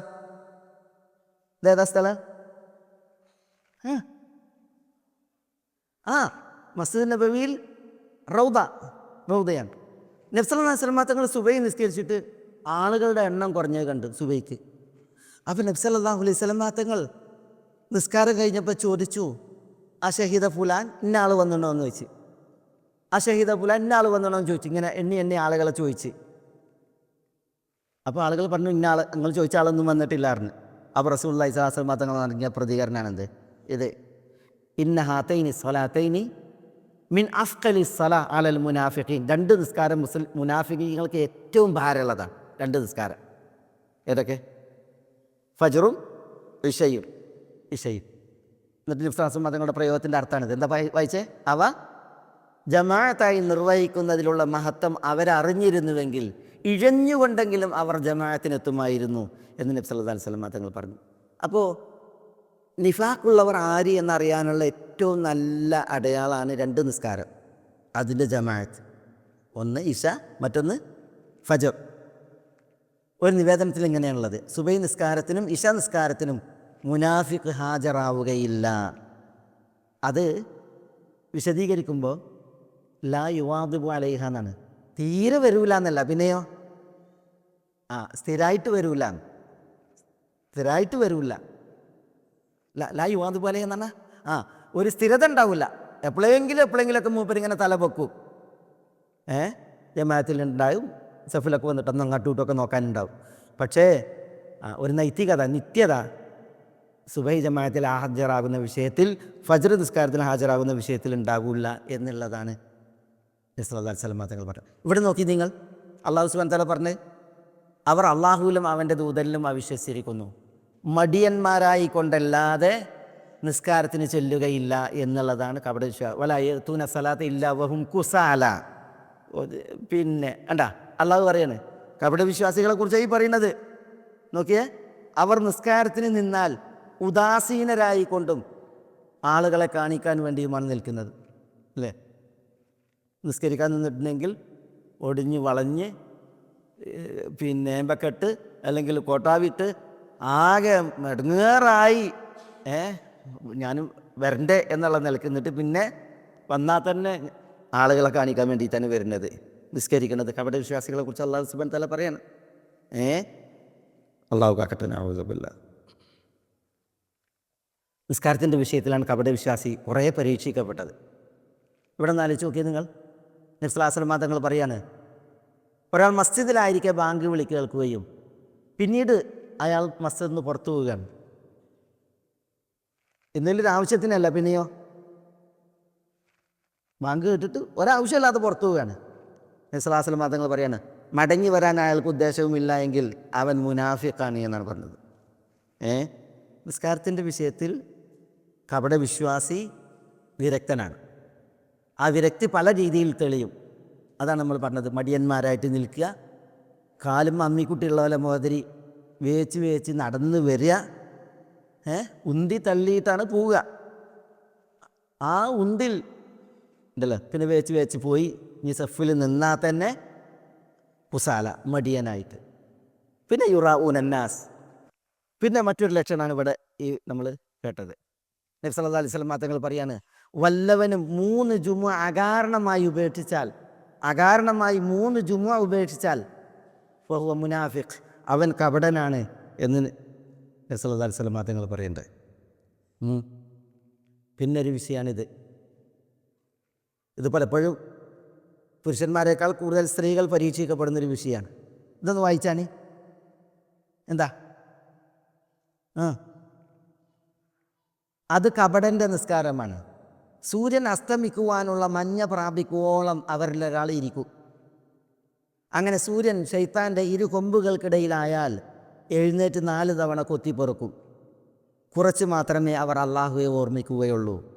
അവിടെ വിശ്വാസികളുടെ നിസ്കാരത്തെക്കുറിച്ച് പറയാണ്. അസർ നിസ്കാരത്തിൻ്റെ വിഷയമാണ്. സൂര്യൻ അസ്തമിക്കാനുള്ള മഞ്ഞ പായോളം ഇരിക്കും. അസ്തമിക്കാനായിട്ടുണ്ട് എങ്കിൽ പഠിച്ചോനെ നിസ്കരിച്ചിട്ടില്ല. സൂര്യൻ ശൈത്താൻ്റെ കൊമ്പുകൾക്കിടയിൽ നിന്ന് അസ്തമിക്കുന്ന ആ സമയമായിട്ടുണ്ടെങ്കിൽ അപ്പോൾ ഒരു പൊട്ടിപ്പടിഞ്ഞ് തത്രപ്പെട്ടുള്ള ഒരു പരിപാടിയാണ്. അതെങ്ങനെയാണ്? എഴുന്നേറ്റ് 4 തവണ കൊത്തിപ്പെറുക്കുന്നതാണ്. കൊത്തിപ്പെറുക്കിയില്ലെങ്കിൽ ഇപ്പം തീരും, അസ്തമിക്കും. ഈ നിസ്കാരം അതിനെക്കുറിച്ചാണ് റസൂലുള്ളാഹി സ്വല്ലല്ലാഹു അലൈഹി വസല്ലം തങ്ങൾ പറഞ്ഞത്.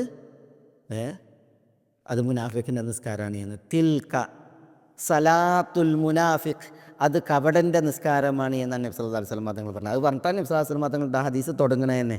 എന്നിട്ട് അതിലും പറയുന്നുണ്ട്, ലാ യദ്കുറുല്ലാഹ ഫിഹാ ഇല്ലാ ഖലീല, ആ നിസ്കാരത്തിൽ വളരെ കുറച്ചേ അവർ അള്ളാഹുവിന് ദിക്ർ എടുക്കുള്ളൂ, അള്ളാഹ്ക്കുള്ള ദിക്ർ ഉണ്ടാവുള്ളൂ എന്നുള്ളതാണ് അവിടെ പറയേണ്ടത്. മനസ്സിലായില്ലേ? കപടന്മാർ നിസ്കാരത്തിൻ്റെ വിഷയത്തിൽ പരീക്ഷിക്കപ്പെട്ടതുപോലെയാണ് മറ്റ് ചില വിഷയങ്ങൾ. ഞാൻ എല്ലാം എഴുതണില്ല, ഒന്ന് മാത്രം ഇവിടെ ഉണർത്താം.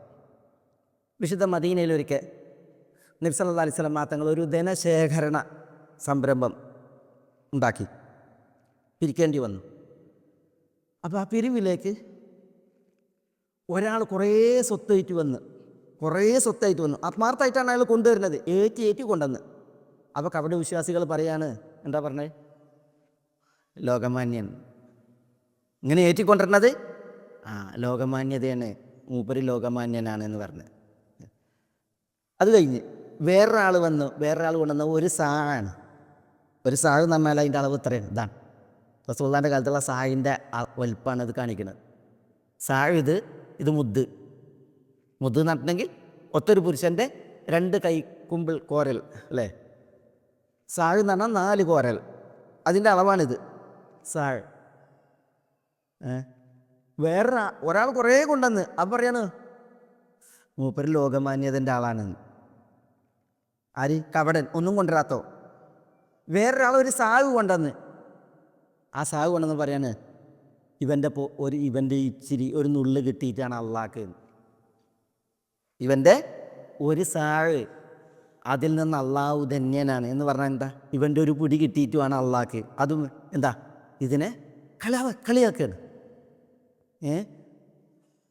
വിശ്വാസികളെ അവരുടെ ശ്രമങ്ങളിൽ, അവരുടെ അധ്വാനങ്ങളിൽ, അവരുടെ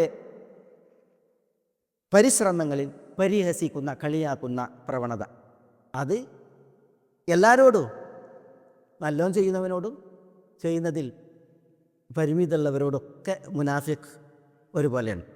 ഈ പരിഹാസം ഇവരിൽ നിന്നുണ്ടായപ്പോഴാണ് അല്ലാഹു സുബ്ഹാനഹു വ തആല വിശുദ്ധ ഖുർആനിൽ ഈ ആയത്ത് ഇറക്കിയത്. അല്ലദീന യൽമിസൂനൽ മുത്തവ്വിഈന മിനൽ മുഅ്മിനീന ഫിസ്സദഖാത്ത് വല്ലദീന ലാ യജിദൂന ഇല്ലാ ജുഹ്ദഹും സഖിറല്ലാഹു ഫയസ്ഖറൂന മിൻഹും സഖിറല്ലാഹു മിൻഹും വലഹും അദാബുൻ അലീം.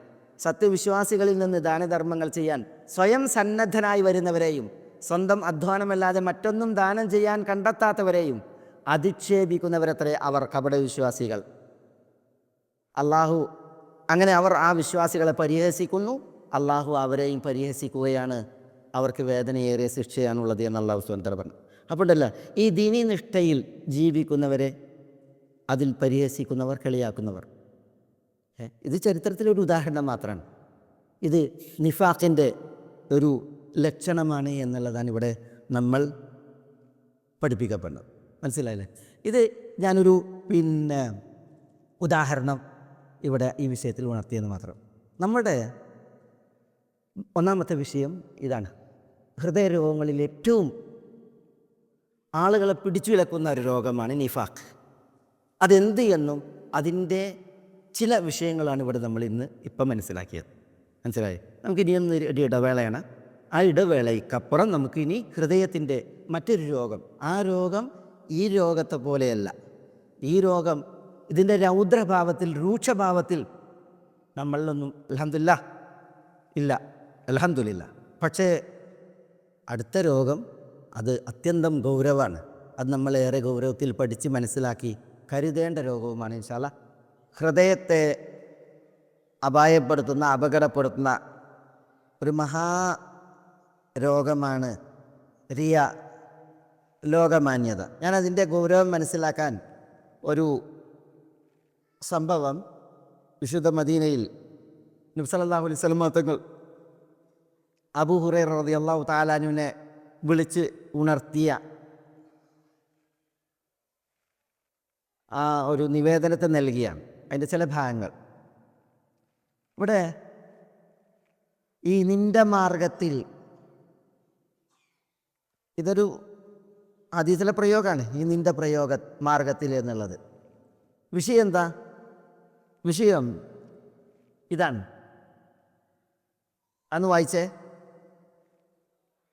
അബൂ ഹുറൈറയെ വിളിച്ച് റസൂലുള്ളാഹി സ്വല്ലല്ലാഹു അലൈഹി വസല്ലം തങ്ങൾ പറയാണ്, ആ 3 വിഭാഗം അള്ളാഹുവിൻ്റെ പടപ്പുകളിൽ അവരാണ് അന്ത്യനാളിൽ ആദ്യമായി നരകം ആളി കത്തിക്കപ്പെടുന്നവർ എന്നാണ്. നരകം ആളി കത്താൻ അള്ളാഹു നമ്മളെ നരകത്തിൽ നിന്ന് കാക്കുമാറാവട്ടെ. നഊദു ബില്ലാഹ്, അല്ലാഹുമ്മ അജിർനാ മിനന്നാർ. 3 വിഭാഗം ആളുകളെയാണ് അള്ളാഹു സുബ്ഹാനഹു തആല ഇന്ധനമായി വിറകാക്കിയിടുക. അവ്വലു ഖൽഖില്ലാഹ് തുസഅറു ബിഹിമുൻ നാറു യൗമൽ ഖിയാമ എന്നാണ്. ആ 3 വിഭാഗം ആളുകൾ അവരാരാണ് എന്നുള്ളതാണ് ഇവിടെ നമ്മൾ മനസ്സിലാക്കുന്നത്. ഒന്ന്, ആ 3 വിഭാഗം ആളുകളിൽ ഒന്ന്, അള്ളാഹു ഇൽമ് നൽകി, അറിവ് നൽകി ഈ ദുനിയാവിൽ അറിവാളന്മാരാക്കിയവരാണ്. അതുകൊണ്ട് തന്നെ അള്ളാഹു സുബ്ഹാനഹു വ തആല പരലോക കോടതിയിൽ അവരോട് ചോദിക്കുമെന്നാണ്. അലം ഉഅല്ലിമുക മാ അൻസൽതു അലാ റസൂലിന്ന്, അള്ളാൻ്റെ എൻ്റെ റസൂലിന് ഞാൻ അവതരിപ്പിച്ചത് ഞാൻ നിന്നെ പഠിപ്പിച്ചില്ലേ എന്ന് അള്ളാഹു ചോദിക്കുന്നതാണ് പരലോകത്ത്.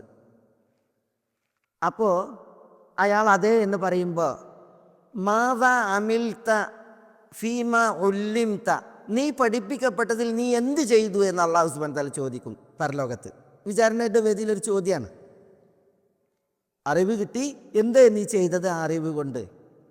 അപ്പം അയാളുടെ പ്രതികരണമാണ്, ഞാൻ നിൻ്റെ മാർഗത്തിൽ ഇൽമ് പഠിച്ചു, അറിവ് പഠിച്ചു, ഞാനത് പഠിപ്പിച്ചു, ഞാൻ നിൻ്റെ മാർഗത്തിൽ ഖുർആൻ പാരായണം ചെയ്തു. ഇതാണ് അയാൾ പറയാം.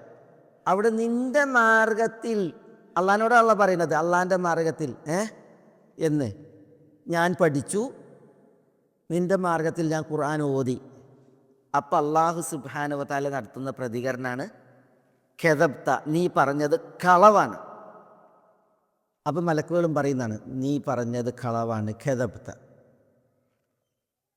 ഈ നിൻ്റെ മാർഗത്തിൽ എന്ന് അവിടെ പറയുമ്പോൾ ഇയാൾ പഠിച്ചിട്ടുണ്ട്, അയാൾ പഠിപ്പിച്ചിട്ടുണ്ട്, അയാൾ ഖുർആൻ ഓതിയിട്ടുമുണ്ട് കുറേ. പക്ഷേ അള്ളാഹു സുബ്ഹാനഹു വ തആല നീ പറഞ്ഞത് കളവാണെന്ന് പറയുന്നത് ഏതിനെയാണ്? പഠിച്ചീനും പഠിപ്പിച്ചീനും പാരായണം ചെയ്തീനിയല്ല, പിന്നെയോ നിൻ്റെ മാർഗത്തിൽ എന്ന് പറയുന്നതിനാണ്. കാരണം നിൻ്റെ മാർഗത്തിലായിരുന്നില്ല, പിന്നെയോ നീ അല്ലാത്തവരുടെ മാർഗത്തിൽ ആയിരുന്നു പഠിച്ചതും പഠിപ്പിച്ചതും പാരായണം ചെയ്തതും. ലോകമാന്യതയ്ക്ക് വേണ്ടിയായിരുന്നു. മാലോകർ ഞാനൊരു പഠിക്കുന്ന ആളാണ് എന്നറിയാൻ, മാലോകർ ഞാനൊരു പഠിപ്പിക്കുന്ന ആളാണെന്നറിയാൻ, മാലോകർ ഞാനൊരു പാരായണം ചെയ്യുന്ന ആളാണെന്ന് അറിയാൻ വേണ്ടിയിട്ടായിരുന്നു ചെയ്തിരുന്നത്. എന്നിട്ട് അവിടെ വന്നിട്ട് പറയാണ് നിൻ്റെ മാർഗത്തിൽ. അപ്പോഴാണ് അള്ളാഹ് പറയുന്നത് ഖദബ് എന്ന്. അയാൾ പാരായണം ചെയ്യാതിരുന്നിട്ടില്ല, പഠിക്കാതിരുന്നിട്ടില്ല, പഠിപ്പിക്കാതിരുന്നിട്ടില്ല. പക്ഷെ അത് ആർക്ക് വേണ്ടിയായിരുന്നില്ല? അള്ളാഹ്ക്ക് വേണ്ടിയായിരുന്നില്ല. അവളെത്തിയത് പറയാണ് നിൻ്റെ മാർഗത്തിൽ. അതുകൊണ്ടാണ് അള്ളാഹു സുബ്ഹാനഹു വ തആല അവിടെ പരലോക കോടതിയിൽ ഇങ്ങനെ പ്രതികരിക്കുന്നത്. തീർന്നില്ല. അടുത്ത ആൾ, അയാളോട് അള്ളാഹു സുബ്ഹാനഹു വ തആല ചോദിക്കും, ഞാൻ നിനക്ക് സ്വത്ത് തന്നില്ലേ, സമ്പത്ത് കുറേ തന്നിരുന്നില്ലേ, ആ സമ്പത്ത് തന്നതിൽ നീ എന്ത് ചെയ്തു എന്ന് ചോദിക്കുമ്പോൾ അവിടെ പറയണതാണ് എന്ത്? ഞാൻ കുടുംബബന്ധം ചാർത്തുമായിരുന്നു, ദാനം ചെയ്യുമായിരുന്നു. നിൻ്റെ മാർഗത്തിൽ ചെലവഴിക്കപ്പെടുന്നത് നീ ഇഷ്ടപ്പെടുന്ന ഒരു വഴിയുമില്ല, അതിലെല്ലാം നിനക്ക് വേണ്ടി ഞാൻ ചെലവഴിക്കാതെ, നിനക്ക് വേണ്ടി ചെലവഴിക്കാതെ നീ ഇഷ്ടപ്പെടുന്ന മാർഗത്തിൽ എന്നയാൾ പറയുന്നതാണ്. അപ്പം അല്ലാഹു സുബ്ഹാനഹു വ തആല പറയും ഖദബ്, നീ പറഞ്ഞത് കളവാണ്. മലക്കുകളും അള്ളാഹിനോട് ഒപ്പം പറയും ഖദബ്, നീ പറഞ്ഞത് കളവാണ്. അയാൾ ചിലവഴിക്കാഞ്ഞിട്ടല്ല, അയാൾ കുറേ ചിലവഴിച്ചിട്ടുണ്ട്, കുടുംബബന്ധം പുലർത്തിയിട്ടുണ്ട്, കുറേ ചിലവഴിച്ചിട്ടുണ്ട്. അതൊരു യാഥാർത്ഥ്യമാണ്. ദുനിയാവിൽ അയാൾ ചിലവഴിക്കുന്ന ഒരു മഹാനന്മമരമായിരുന്നു. പക്ഷേ എന്തിനാണ് അള്ളാഹു കെദബ്ത എന്ന് പറയുന്നത്? നിൻ്റെ മാർഗത്തിൽ എന്ന് പറയുമ്പോഴാണ് കെദബ്ത. കാരണം എന്താ? നിൻ്റെ മാർഗത്തില്ല, ഇവിടെ പേരിട്ടാനായിരുന്നു, പത്രത്തിൽ വലിയ കോളം വരാൻ, വാർത്തകളിൽ വലിയ കൊലക്കമുക്കി എഴുതാൻ, അതിനു വേണ്ടിയായിരുന്നു ചിലവഴിച്ചിരുന്നത്, കൊടുത്തിരുന്നത്. എന്നിട്ട് പരലോകത്ത് വന്നിട്ട് വിചാരണയുടെ വേദിയിൽ നിൻ്റെ മാർഗത്തിൽ, നീ പ്രീതിപ്പെടുന്ന മാർഗത്തിൽ എന്ന് പറയുമ്പോൾ അള്ളാഹു പറയുന്നതാണ് കെദബ്ത് എന്ന്. ഇത് തീർന്നില്ല, ഈ കെദബ്തയിൽ പരിമിതപ്പെടുന്നില്ല, അവസാനത്തേക്ക് വരാം. മറ്റൊരാൾ, അയാൾ വീരശൂര പരാക്രമിയായിരുന്നു, ധീരധീരം പോരാടുന്ന ആളായിരുന്നു. അള്ളാഹു സുബ്ഹാനഹു വ തആല അയാൾ കൊടുത്ത കഴിവും ശേഷിയും ഒക്കെ ചോദിക്കും, അയാൾ അംഗീകരിക്കും. അതുകൊണ്ട് എന്ത് ചെയ്തു എന്ന് ചോദിക്കുമ്പോൾ അയാൾ പറയുന്നതാണ്, നിൻ്റെ മാർഗത്തിൽ ജിഹാദ് ചെയ്യാൻ ഞാൻ കൽപ്പിക്കപ്പെട്ടു, അപ്പോൾ ഞാൻ ജിഹാദ് ചെയ്തു, അങ്ങനെ ഞാൻ കൊല്ലപ്പെട്ടു. അയാൾ നല്ല സാഹസപ്പെട്ടിട്ടുണ്ട്, അയാൾ ഇവിടെ രണഭൂമിയിൽ കൊല്ലപ്പെടുകയും ചെയ്തിട്ടുണ്ട്, അത് ശരിയാണ്. പക്ഷേ അത് നിൻ്റെ മാർഗത്തിൽ എന്ന് പറയുമ്പോഴാണ് അള്ളാഹു സുബ്ഹാനഹു വ തആല കെദബ്ത്, നീ പറഞ്ഞത് കളവാണ്. മലക്കുകൾ പറയും കെദബ്ത്, നീ പറഞ്ഞത് കളവാണ്. പിന്നെയോ, ഇവൻ കൊല്ലപ്പെട്ടത് ഇവിടെ പേരെടുക്കാനാണ്, ധീരനാണെന്ന് വിധിക്കപ്പെടാനാണ്, ശൂരനാണെന്ന് അറിയാനാണ്. എന്നിട്ട് അവിടെ നിന്നിട്ട് പറയാണ് നിൻ്റെ മാർഗത്തിൽ. അതുകൊണ്ടാണ് അള്ളാഹു സുബ്ഹാനഹു വ തആല കെദബ്ത എന്ന് പറയുന്നത്. നോക്കിയേ, അള്ളാഹു കെദബ്ത എന്ന് പാത്രം പ്രതികരിക്കല്ലേ ചെയ്യുക, പിന്നെന്താ? പിന്നീട് അവനെ നരകത്തിൽ എറിയുവാൻ കൽപ്പിക്കപ്പെടും. അവൻ നരകത്തിൽ എറിയപ്പെടുന്നത് വരെ അവൻ്റെ മുഖത്തിൽ വലിക്കപ്പെടുന്നതാണ്, മുഖം നിലത്ത് കുത്തി വലിക്കപ്പെടും, എന്നിട്ടാണ് നരകത്ത് കൊണ്ടിട്ട് എറിയുക എന്നുള്ളതാണ്. അള്ളാഹു കാക്കട്ടെ. അല്ലാഹുമ്മ അജ്ർനാ മിനൻ നാർ. മനസ്സിലായോ? ഇവിടെയാണ് നബി സല്ലല്ലാഹു അലൈഹി വസല്ലം തങ്ങൾ അബൂ ഹുറൈറയോട് പറഞ്ഞത്, അബൂ ഹുറൈറ, ആ 3 വിഭാഗം ആളുകൾ അള്ളാഹുവിൻ്റെ പടപ്പുകളിൽ, അവരെ കൊണ്ടാണ് അള്ളാഹു ആദ്യം നരകത്തീനെ ഊക്കിൽ കത്തിക്കുക എന്ന് പറഞ്ഞു എന്നാണ്. മനസ്സിലായില്ലേ? ഇത് പിൽക്കാലത്ത് അബൂ ഹുറൈറ റളിയല്ലാഹു തആല അൻഹു, മുആവിയ റളിയല്ലാഹു അൻഹു കൂട്ടരൊക്കെ ഇരിക്കുന്ന സദസ്സിൽ ഈ സംഭവം ഉദ്ധരിക്കുകയാണ്. അപ്പം മുആവിയ റളിയല്ലാഹു അൻഹു ഏറെ കരഞ്ഞു, അദ്ദേഹത്തിന് വലിയ പ്രയാസം ഉണ്ടായി. ആ കരച്ചിലിൻ്റെ ഒടുവിൽ മുആവിയ റളിയല്ലാഹുവിൻ്റെ പ്രതികരണമാണ്, സദഖല്ലാഹു വറസൂലുഹു, അള്ളാഹുവും തിരുദൂതരും പ്രവചിച്ചത് സത്യമാകുന്നു, സത്യം പറഞ്ഞിരിക്കുന്നു എന്ന് മുആവിയ റളിയല്ലാഹു കരഞ്ഞുകൊണ്ട്, ആ കരച്ചിൽ അടങ്ങി അദ്ദേഹത്തിന് ബോധം പോകുമ്പോൾ എന്ന അവസ്ഥ വന്നു എന്നാണ് ഈ സംഭവം കേട്ടിട്ട് മുആവിയ റളിയല്ലാഹു അൻഹുവിന്. അങ്ങനെ ആ ബോധം ഉണർന്ന് കരച്ചിലടക്കിയിട്ട് അദ്ദേഹം ഇങ്ങനെ പറഞ്ഞു എന്നാണ്. എന്നിട്ട് അദ്ദേഹം ഈ ആയത്ത് ഓതി എന്നാണ്. ആയത്ത് സൂറത്ത് ഹൂദിലെ ആയത്താണ്. മൻ കാന യുരീദുൽ ഹയാത്തദ് ദുനിയ വസീനതഹ നുവഫി ഇലൈഹിം അഅമാലഹും ഫീഹാ വഹും ഫീഹാ ലാ യുബ്ഖസൂൻ ഉലൈക അല്ലദീന ലൈസ ലഹും ഫിൽ ആഖിറതി ഇല്ലൻ നാർ വഹബിത മാ സനഉ ഫീഹാ വബാതിലും മാ കാനൂ യഅമലൂൻ. എന്താ ഇതിൻ്റെ അർത്ഥം ഒന്ന് വായിച്ചു നോക്കിയേ. ഐഹിക ജീവിതത്തെയും അതിൻ്റെ അലങ്കാരത്തെയുമാണ് ആരെങ്കിലും ഉദ്ദേശിക്കുന്നതെങ്കിൽ അവരുടെ പ്രവർത്തനങ്ങൾ അവിടെ ഇഹലോകത്ത് വെച്ച് അവർക്ക് നാം നിറവേറ്റി കൊടുക്കുന്നതാണ്. ഇവിടെ ഓത്തുകാരൻ, പാട്ടുകാരൻ, പഠിപ്പിക്കുന്നവൻ, പഠിച്ചവൻ, ഔദാര്യം ചെയ്തവൻ, വീരശൂരം, പരാക്രമി എന്നൊക്കെ കിട്ടും. പക്ഷേ പരലോകത്ത് നരകമല്ലാതെ മറ്റൊന്നും കിട്ടാനില്ലാത്തവരാകുന്നു ആ കൂട്ടർ. അവർ ഇവിടെ പ്രവർത്തിച്ചതെല്ലാം പൊളിഞ്ഞു പോയിരിക്കുന്നു, അവർ ചെയ്തുകൊണ്ടിരുന്നതെല്ലാം ഫലശൂന്യമത്രേ എന്നാണ് ഈ ആയത്തിൻ്റെ ആശയം. അത് മുആവിയ റളിയല്ലാഹു അൻഹു ആ സദസ്സിൽ ഓതിക്കൊടുത്തു എന്നാണ് ചരിത്രം. അപ്പോൾ വിഷയം ഇതാണ്, ലോകമാന്യത ഒരാളുടെ പ്രവർത്തനത്തിലുണ്ടായാൽ അയാൾ പ്രവർത്തിക്കുന്നത് എന്താകട്ടെ, അയാൾ ആരാകട്ടെ. നോക്കിയേ, ഇവിടെ ഒന്ന് വലിയ ആലിമാണ്, ഖാരി ആണ്, ഖുർആൻ പാരായണം ചെയ്യുന്നവൻ, പണ്ഡിതൻ. രണ്ടാമത്തേത് ധനികൻ, ഔദാര്യവാൻ, ദാനശീലമുള്ളവൻ. മൂന്നാമത്തേത് ജിഹാദ് ചെയ്ത് വീരശൂര പരാക്രമിയായി ധീരധീരം പോരാടി മരണപ്പെട്ടവൻ, കൊല്ലപ്പെട്ടവൻ. അവരെക്കുറിച്ചാണ് ഈ സംഭവം പറയുന്നത്. അപ്പോൾ മാലോകർക്ക് വേണ്ടി ചെയ്താൽ അതിൻ്റെ അപകടം എന്ത്, ഈ വിഷയത്തിൻ്റെ, ഈ രോഗത്തിൻ്റെ അപകടം എത്ര എന്നുള്ളത് മനസ്സിലാക്കാൻ ഒരു ആമുഖം ഞാൻ ഉണർത്തിയതാണ്. ലോകമാന്യതയുടെ 4 ലക്ഷണങ്ങൾ പണ്ഡിതന്മാർ ഉണർത്തിയത് ഇപ്രകാരം. അതിൽ ഒന്ന്, തനിച്ചായാൽ അലസനായിരിക്കും, ജനങ്ങൾക്കിടയിൽ സജീവൻ. ആളുകളുണ്ടോ ഭയങ്കര അങ്ങട്ടാക്ക് ഭയങ്കര ഉഷാറായിരിക്കും. പക്ഷേ തനിച്ചാണെങ്കിലോ മൂപ്പര് ദീനി വിഷയങ്ങളിൽ മടിയനായിരിക്കും.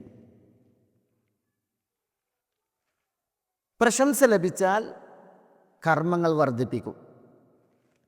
പക്ഷേ ആക്ഷേപിക്കപ്പെട്ടാലോ, ആക്ഷേപിക്കപ്പെട്ടെങ്കിൽ എന്തെങ്കിലും വിഷയത്തിലൊരു തിരുത്തൽ പറഞ്ഞാൽ, അല്ലെങ്കിൽ എന്തെങ്കിലും കുറ്റപ്പെടുത്തിയിട്ടുണ്ടെങ്കിൽ അന്നഞ്ഞി ചോദിക്കുക, നിന്നെ ആ വഴിക്ക് നോക്കണ്ട, ഖലാസ്. ഇതായിരിക്കും അയാളുടെ സ്വഭാവം എന്നാണ്. ലോകമാന്യതയുടെ 4 ലക്ഷണങ്ങൾ പ്രാമാണികർ ഉണർത്തിയതാണ് ഇവിടെ ഈ ഒരു ഇതിൽ നമ്മൾ മനസ്സിലാക്കുന്നത്. നബി സല്ലല്ലാഹു അലൈഹി വസല്ലം തങ്ങൾ ഏറെ പേടിച്ച, നമ്മുടെ അളവിലേറെ ഭയന്നൊരു സംഗതിയാണിത്. ഒരു ഹദീസ് നോക്കി നിങ്ങൾ, ഇന്ന അഖ്വഫ മാ അഖാഫു അലൈക്കും എന്നാണ്. നിങ്ങൾക്ക് ഞാൻ ഏറ്റവും പേടിക്കുന്നതിൽ ഏറ്റവും ഭയാനകമായത് ഷിർക്കുൽ അസ്ഗർ ആകുന്നു. അപ്പോൾ ചോദിച്ചു, തിരുദൂതരെ എന്താണ് ഷിർക്കുൽ അസ്ഗർ? അപ്പോൾ പറഞ്ഞു, ലോകമാന്യത. തീർന്നില്ല, ഈ ലോകമാന്യതയുടെ മറ്റൊരു പേരാണ് ഷിർക്കുൽ അസ്ഗർ. അതിൻ്റെ ഒരു പേര് റസൂൽ പറയണം, തിരുദൂതരുടെ ജീവിത നാളുകളിൽ ഞങ്ങൾ ലോകമാന്യത ഷിർക്കുൽ അസ്ഗർ ആയിട്ടായിരുന്നു എണ്ണിയിരുന്നത് എന്നാണ്. സഹാബികൾ പറയാണ്, ഷിർക്ക് എന്ന പേരാണ് റിയാഇന്. ഈ ഷിർക്കുൽ അസ്ഗർ എന്ന് പറഞ്ഞാൽ ചെറിയ ഷിർക്ക് എന്നാണ്. ലോകമാന്യതയുടെ വിഷയത്തിലുണ്ടല്ലോ, ഇത് വലിയ ഷിർക്കിലേക്ക് പോകാൻ കുറേ ദൂരമൊന്നും വേണ്ട, കുറേ ടൈമും വേണ്ട. ഒരാൾ ഷിർക്കുൽ അസ്ഗർ ഉണ്ടോ, അയാൾ പെട്ടെന്ന് ഷിർക്കുൽ അക്ബറിലേക്ക്, വലിയ ഷിർക്കിലേക്ക്, അള്ളാഹു അല്ലാത്തവരെ പ്രതീക്ഷിക്കുന്നവരിലേക്ക് കാലുവെക്കും എന്നുള്ളതാണ്. അള്ളാഹു നമ്മളെ കാക്കുമാറാവട്ടെ. നഊദു ബില്ലാഹ്. നബി സല്ലല്ലാഹു അലൈഹി വസല്ലം തങ്ങളുടെ മറ്റൊരു ഹദീസ് നോക്കി നിങ്ങൾ, തീർച്ചയായും നിങ്ങളുടെ മേൽ ഞാൻ ഏറ്റവും കൂടുതൽ ഭയപ്പെടുന്നത് ലോകമാന്യതയെയും നേതൃമോഹത്തെയുമാണ്. നേതൃമോഹത്തിന് പറഞ്ഞ പേര് അശ്ശഹ്വത്തുൽ ഖഫിയ്യ എന്നാണ്. അശ്ശഹ്വൽ ഖഫിയ്യ എന്ന് പറഞ്ഞാൽ നേതൃമോഹം, പിന്നെ ലോകമാന്യത. ഇത് നബി സല്ലല്ലാഹു അലൈഹി വസല്ലം തങ്ങൾ ഏറ്റവും ഭയപ്പെട്ടത് എന്നാണ് ഈ നിവേദനത്തിലുള്ളത്. പിന്നൊരു നിവേദനത്തിൽ, മസീഹുദ് ദജ്ജാലിനേക്കാൾ നിങ്ങളുടെ മേൽ ഞാൻ ഏറ്റവും കൂടുതൽ ഭയപ്പെടുന്ന ഒന്നിനെക്കുറിച്ച് അറിയിച്ചു തരട്ടെ. ഗോപ്യമായ ഷിർക്കാണത്, അഷിർക്കുൽ ഖഫി. അപ്പോൾ നോക്കിയേ, അഷിർക്കുൽ അസ്ഗർ, പിന്നെ അഷിർക്കുൽ ഖഫി, ഗോപ്യമായ ഷിർക്ക്. ലോകമാന്യതയുടെ മറ്റൊരു പേരാണ്. അതിനെക്കുറിച്ച് റസൂലുള്ളാഹിന്റെ പ്രയോഗം നോക്കി നിങ്ങൾ, മസീഹുദ് ദജ്ജാലിനേക്കാൾ നിങ്ങൾക്ക് ഞാൻ ഭയക്കുന്നത് എന്നാണ്. മസീഹുദ് ദജ്ജാൽ എന്താ? മസീഹുദ് ദജ്ജാൽ ഒന്നായി ഓക്കെ, ഇതെന്താ വായിച്ചേ? നിശ്ചയം ആദമിൻ്റെ സന്തതികളെ അള്ളാഹു സൃഷ്ടിച്ചതു മുതൽ ദജ്ജാലിൻ്റെ ഫിത്നയോളം വലിയ ഫിത്ന ഉണ്ടായിട്ടില്ല. നിശ്ചയം തൻ്റെ ഉമ്മത്തികൾക്ക് ദജ്ജാലിനെ കുറിച്ച് മുന്നറിയിപ്പ് നൽകാതെ ഒരു നബിയെയും അള്ളാഹു നിയോഗിച്ചിട്ടില്ല എന്നാണ്. അള്ളാഹു സുബ്ഹാനഹു വ തആല എല്ലാ നബിമാരുടെയും നാവുകളിലൂടെ ദജ്ജാലിൻ്റെ ഫിത്നയിൽ നിന്ന് രക്ഷയ്ക്ക് തേടാൻ ഉമ്മത്തികളെ പഠിപ്പിച്ചിട്ടുണ്ട്. അത്ര കൊടിയ കടുത്ത ഒരു ഫിത്നയാണ് ദജ്ജാലിൻ്റെ ഫിത്ന. ദജ്ജാലിൻ്റെ ഫിത്ന, ദജ്ജാൽ വന്നാൽ മരിച്ച ആളുകളുണ്ടല്ലോ ജീവിപ്പിക്കുന്ന അവസ്ഥ കാണിക്കുന്നതാണ്. അള്ളാഹു സുബ്ഹാനഹു വ തആല ദജ്ജാലിലൂടെ കാണിക്കുന്നുള്ളതാണ്. ആറാബികളെ കൊണ്ടുവരുന്നതാണ്. എന്നിട്ട് മരിച്ചവരെ ജീവിപ്പിച്ചിട്ടുണ്ട് എങ്കിൽ എന്നിൽ വിശ്വസിക്കുമെന്ന് ചോദിക്കും. അത് മരിച്ചവരെ ജീവിപ്പിച്ച് കാണിക്കുന്നതാണ്. അത്ര വലിയ ഫിത്ന ഒന്ന് ആലോചിച്ച് നോക്കിയേ. ഒരു ഇന്നത്തെ കാലത്തല്ലേ ഇങ്ങനെ പിന്നെ ഒരു ഓം ഹ്രീം കാട്ടിയിട്ട് ഇങ്ങനെ ഭസ്മം പൊടിച്ചിട്ട് ഇങ്ങനെ ഇട്ടിട്ടുണ്ടെങ്കിൽ അയാൾ ദൈവമായി വാഴ്ത്തണ കാലമാണ്. അപ്പോൾ ജീവൻ അറ്റി ഇറക്കണ ഒന്നിനെ നീപ്പിച്ചിട്ടുണ്ടെങ്കിൽ എന്തായിരിക്കും ആളുകൾക്ക് ഉണ്ടാകുന്ന അവസ്ഥ? ആ ദജ്ജാലിനേക്കാൾ റസൂൽ നമുക്ക് ഭയന്ന വിഷയമാണ് ഈ വിഷയം, ലോകമാന്യതയുടെ വിഷയം. അഷിർക്കുൽ ഖഫി എന്നാണ് നബി സല്ലല്ലാഹു അലൈഹി വസല്ലം തങ്ങൾ പറഞ്ഞു. ഞാൻ കഴിഞ്ഞ ക്ലാസ്സിൽ നമ്മൾ ചില കാര്യങ്ങൾ ഉണ്ടല്ലോ അനുബന്ധമായി പഠിച്ചിരുന്നു. അക്ബറുൽ കബായിറൊക്കെ പഠിച്ചില്ലേ, നമ്മൾ കുറേ അക്ബറുൽ കബായിർ പഠിച്ചില്ലേ. അപ്പം അതേപോലെ നബി സല്ലല്ലാഹു അലൈഹി വസല്ലം തങ്ങൾ നമുക്ക് ഉമ്മത്തികൾക്ക് ഏറ്റവും ഭയന്ന ചില വിഷയങ്ങളുണ്ട്. അഖ്വഫ് മാ അഖാഫ്, ഏറ്റവും കൂടുതൽ നബി സല്ലല്ലാഹു അലൈഹി വസല്ലം തങ്ങൾ നമുക്ക് ഭയന്ന കാര്യങ്ങൾ, അത് ചിലത് നമ്മളിവിടെ തന്നെയാണ് ഹദീസിൻ്റെ പ്രയോഗങ്ങളിൽ വന്നതാണ്. ഞാനിവിടെ ഒന്ന് കൊണ്ടുവരുന്നത് നമ്മുടെ വിഷയവുമായി ബന്ധപ്പെട്ടതല്ല, പക്ഷെ എന്നാലോ നമ്മൾ പഠിച്ചു പോകാൻ മനസ്സിലാക്കേണ്ട ചില വിജ്ഞാനങ്ങളാണിത്. ഒന്ന് നമ്മൾ പഠിച്ചു, അതെന്താ? ഗോപ്യമായ ഷിർക്ക്, അഷിർക്കുൽ ഖഫി. നബി സല്ലല്ലാഹു അലൈഹി വസല്ലം തങ്ങൾ നമ്മൾ ഉമ്മത്തികൾക്ക് ഏറ്റവും ഭയന്ന പേടിച്ച വിഷയങ്ങളാണ്. 2, അമലു ഖൗമി ലൂത്ത്, സവർഗരതി. 3-ാമത്തേത് നാവിൻ്റെ ദൂഷ്യങ്ങൾ. നാവിനാൽ ആളുകളുടെ തെറ്റുകൾ, കുറ്റങ്ങൾ. റസൂൽ ഏറ്റവും നമുക്ക് പേടിച്ച വിഷയമാണ്. പിന്നൊന്ന് ഭൗതിക പ്രൗഢികൾ, സഹ്റത്തു ദുനിയാവ്, അതിൻ്റെ അലങ്കാരങ്ങളും പ്രൗഢികളും, അത് റസൂലുള്ള ഉമ്മത്തികൾക്ക് ഏറെ ഭയന്നിട്ടുണ്ട്. മറ്റൊന്ന് ഈ നക്ഷത്രങ്ങളിലുള്ള വിശ്വാസം, ഞാറ്റുവേലകളിലുള്ള വിശ്വാസം എന്ന് പറഞ്ഞാൽ എന്താ? നക്ഷത്രങ്ങളുമായി ബന്ധപ്പെട്ട ശാസ്ത്രമല്ല, ആസ്ട്രോണമി, ആ വിഷയമല്ല. പിന്നെയോ നക്ഷത്രങ്ങളുമായി ബന്ധപ്പെട്ടുള്ള അന്ധവിശ്വാസങ്ങൾ. ചില നക്ഷത്രങ്ങൾ പ്രത്യക്ഷപ്പെട്ടിട്ടുണ്ടെങ്കിൽ ഇനി മഴ കിട്ടും, ആ നക്ഷത്രമാണ് നമുക്ക് മഴ കൊണ്ടുവന്നത്, ഇന്ന വാവാണ് മഴ പെയ്യിച്ചത്, അല്ലെങ്കിൽ നമുക്ക് ഇന്ന കാര്യം കിട്ടിയത് എന്ന് പറഞ്ഞ് നക്ഷത്രങ്ങളിലുള്ള വിശ്വാസം അല്ലേ. കുട്ടികളുണ്ടായിട്ടുണ്ടെങ്കിൽ വാവ് നോക്കും, ഭരണിയാണോ മൂലാണോ പിന്നെ കാർത്തികയാണോ പുരുരുട്ട്യാദിയാണോ, ഇങ്ങനെയൊക്കെ നോക്കൂലേ. അതൊക്കെ അന്ധവിശ്വാസമാണ്. കുട്ടികളുണ്ടായിട്ടുണ്ടെങ്കിൽ കലണ്ടറിൽ പോയിട്ട് ഉണ്ടായ പിന്നെ അത്താണോ അല്ലെങ്കിൽ ഇങ്ങനെ നോക്കും, എന്നിട്ട് പറയാം അത്തന്ന ആളിലാണ് ജനിച്ചത്, ഓനെ നല്ല കുട്ടിയാണ്, ഇങ്ങനെ പറയും. അന്ധവിശ്വാസം. ഇതാണ് റസൂൽ പറയുന്ന ഉമ്മത്തികൾക്ക് ഏറ്റവും കൂടുതൽ ഭയന്നിരുന്നത് ഈ നക്ഷത്രങ്ങളിലുള്ള ഈ അന്ധവിശ്വാസം. പിന്നെ ഭരണാധികാരികളുടെ അന്യായം റസൂൽ ഏറ്റവും കൂടുതൽ ഭയന്നൊരു വിഷയമാണ്. തീർന്നില്ല, ഖദറിനെ കളവാക്കൽ, മിതിയെ കളവാക്കൽ. നാവിൻ തുമ്പിൽ അറിവുള്ള കപടൻ. ഈ അലീമുൽ ലിസാൻ എന്നാണ് പറയുക. അറിവ് കൽബിലല്ല, പിന്നെയോ അറിവ് നാവിലാണ്. ചിലർ വജാട്ടോപ്പികളാണ്, ഭയങ്കര അവതരണവും പിന്നെ വിശദീകരണമൊക്കെ ആയിരിക്കും. പക്ഷേ വടിച്ചു കൂട്ടിയാൽ അരക്കുജ്ജൽ എന്ന് പറയും, അല്ലെങ്കിൽ ഇത്തിരി പോലും ഇൽമുണ്ടാവില്ല. പക്ഷേ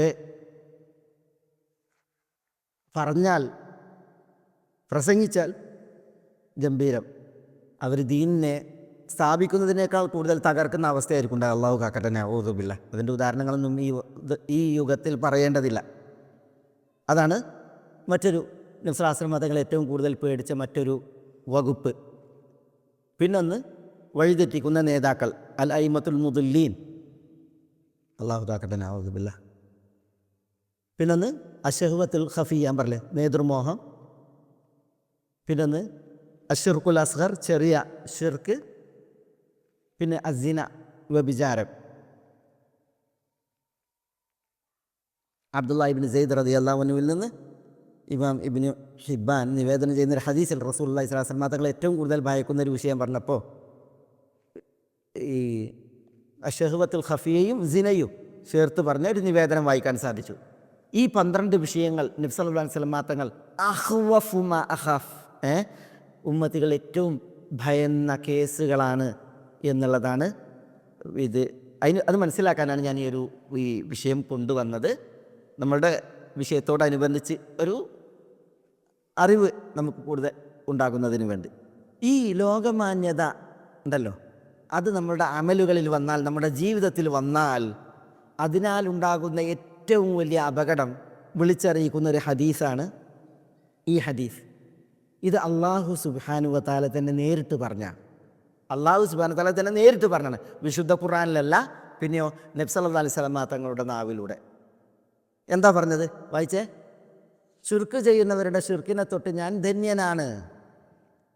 ആരെങ്കിലും ഒരു കാര്യം പ്രവർത്തിക്കുകയും എന്നിട്ടതിൽ ഞാനല്ലാത്തവരെ പങ്കാളികളാക്കുകയും ചെയ്യുന്നുവെങ്കിൽ അവനെയും അവൻ്റെ ശിർക്കിനെയും ഞാൻ ഒഴിവാക്കിയിരിക്കുന്നു. അവനെയും ഒഴിവാക്കിയിരിക്കുന്നു, അവൻ്റെ ശിർക്കിനെയും ഞാൻ ഒഴിവാക്കുന്നു. ആ ശിർക്കുള്ള ലോകമാന്യതയുള്ള അമലുണ്ടല്ലോ, അതിനെ ഞാൻ ഒഴിവാക്കിയത്. ഒരാൾ നിസ്കരിക്കുമ്പോൾ ലോകമാന്യതയ്ക്ക് വേണ്ടി നിസ്കരിച്ചിട്ടുണ്ടെങ്കിൽ ആ നിസ്കാരക്കാരനെ അള്ളാഹു ഒഴിവാക്കി, അവൻ്റെ നിസ്കാരത്തെ അള്ളാഹു ഒഴിവാക്കി. അതാണ് അതിൻ്റെ ഉദ്ദേശം.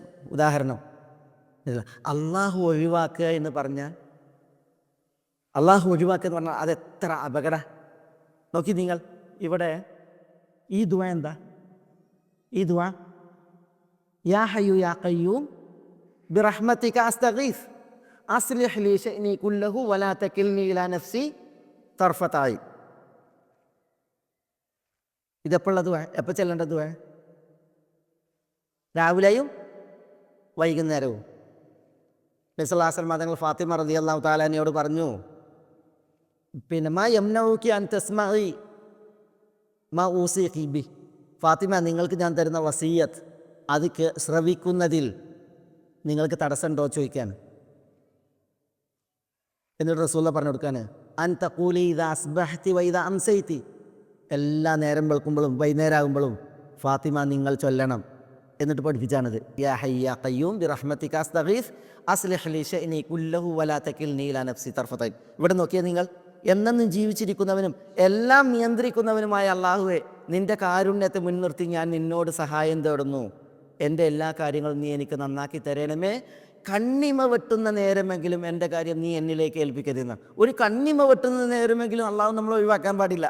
അള്ളാഹു നമ്മളിലേക്ക് ഏൽപ്പിക്കാൻ പാടുള്ളതല്ല. അള്ളാഹു സദാ നമ്മളെ ഏറ്റെടുക്കണം. ഒരു കണ്ണിമ വെട്ടുന്ന നേരമെങ്കിലും അള്ളാഹു നമ്മളെ ഒഴിവാക്കാൻ പാടില്ല. നമ്മളിലേക്ക് പോലും ഏൽപ്പിക്കാൻ പാടുള്ളതല്ല. നമ്മളെക്കുറിച്ച് പടപ്പുകളിൽ ഏറ്റവും സ്വാർത്ഥത ഇഷ്ടം നമ്മളെക്കുറിച്ച് നമുക്കല്ല ഉണ്ടാകുക. അങ്ങനെയുള്ള നമ്മളിലേക്ക് പോലും നമ്മളെ ഏൽപ്പിക്കരുത് എന്നാണ് പഠിപ്പിക്കപ്പെടുന്നത്. അപ്പോൾ അള്ളാഹു പാടെ ഒഴിവാക്കിയിട്ടുണ്ടെങ്കിൽ ലോകമാന്യത ഉണ്ടോ? പടച്ചോ ഒഴിവാക്കും എന്നുള്ളതാണ്. ഇത് നോക്കി മറ്റൊരു ദുആ. പ്രയാസം പേറുന്ന ആളുകളെ നബി സല്ലല്ലാഹു അലൈഹി വസല്ലം തങ്ങൾ പഠിപ്പിച്ച ദുആയാണത്. അല്ലാഹുമ്മ റഹ്മതക അർജു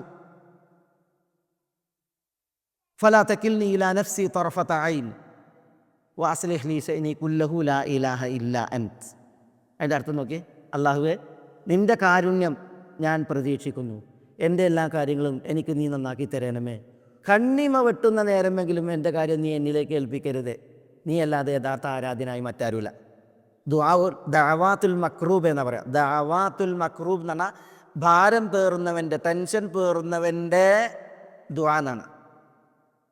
അതിൽ പറയണേ, ഒരു നിമിഷ നേരമെങ്കിലും അള്ളാഹു കാര്യമേൽക്കാതെ എൻ്റെ കാര്യം എന്നിലേക്ക് പോലും ഏൽപ്പിക്കരുത് എന്നാണ്. അപ്പം അള്ളാഹു പാടെ വിഗണിച്ചാൽ എന്തായിരിക്കും?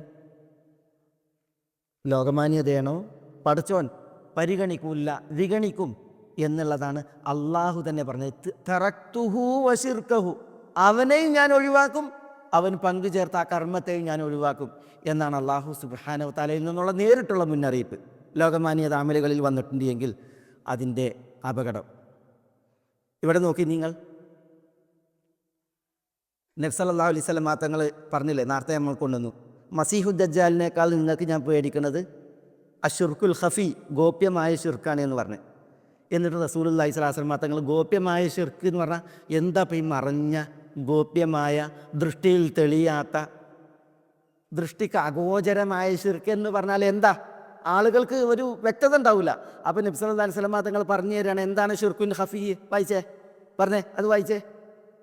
ഒരാൾ നിസ്കരിക്കാൻ നിൽക്കുകയും മറ്റൊരാൾ തന്നിലേക്ക് നോക്കുന്നു എന്നതിനാൽ അയാൾ തൻ്റെ നിസ്കാരത്തെ ഭംഗി കൂട്ടുകയും ചെയ്യുന്നു.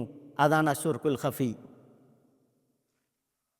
അശ്ശിർക്കുൽ ഖഫിയു, ഗോപ്യമായ ശിർക്ക് എന്നാൽ യഖൂമുർ റജുലു യുസല്ലി ഫയുസയ്യിനു സലാത്തഹു ലിമാ യറാ മിൻ നദറി റജുലിൻ ഇലൈഹി.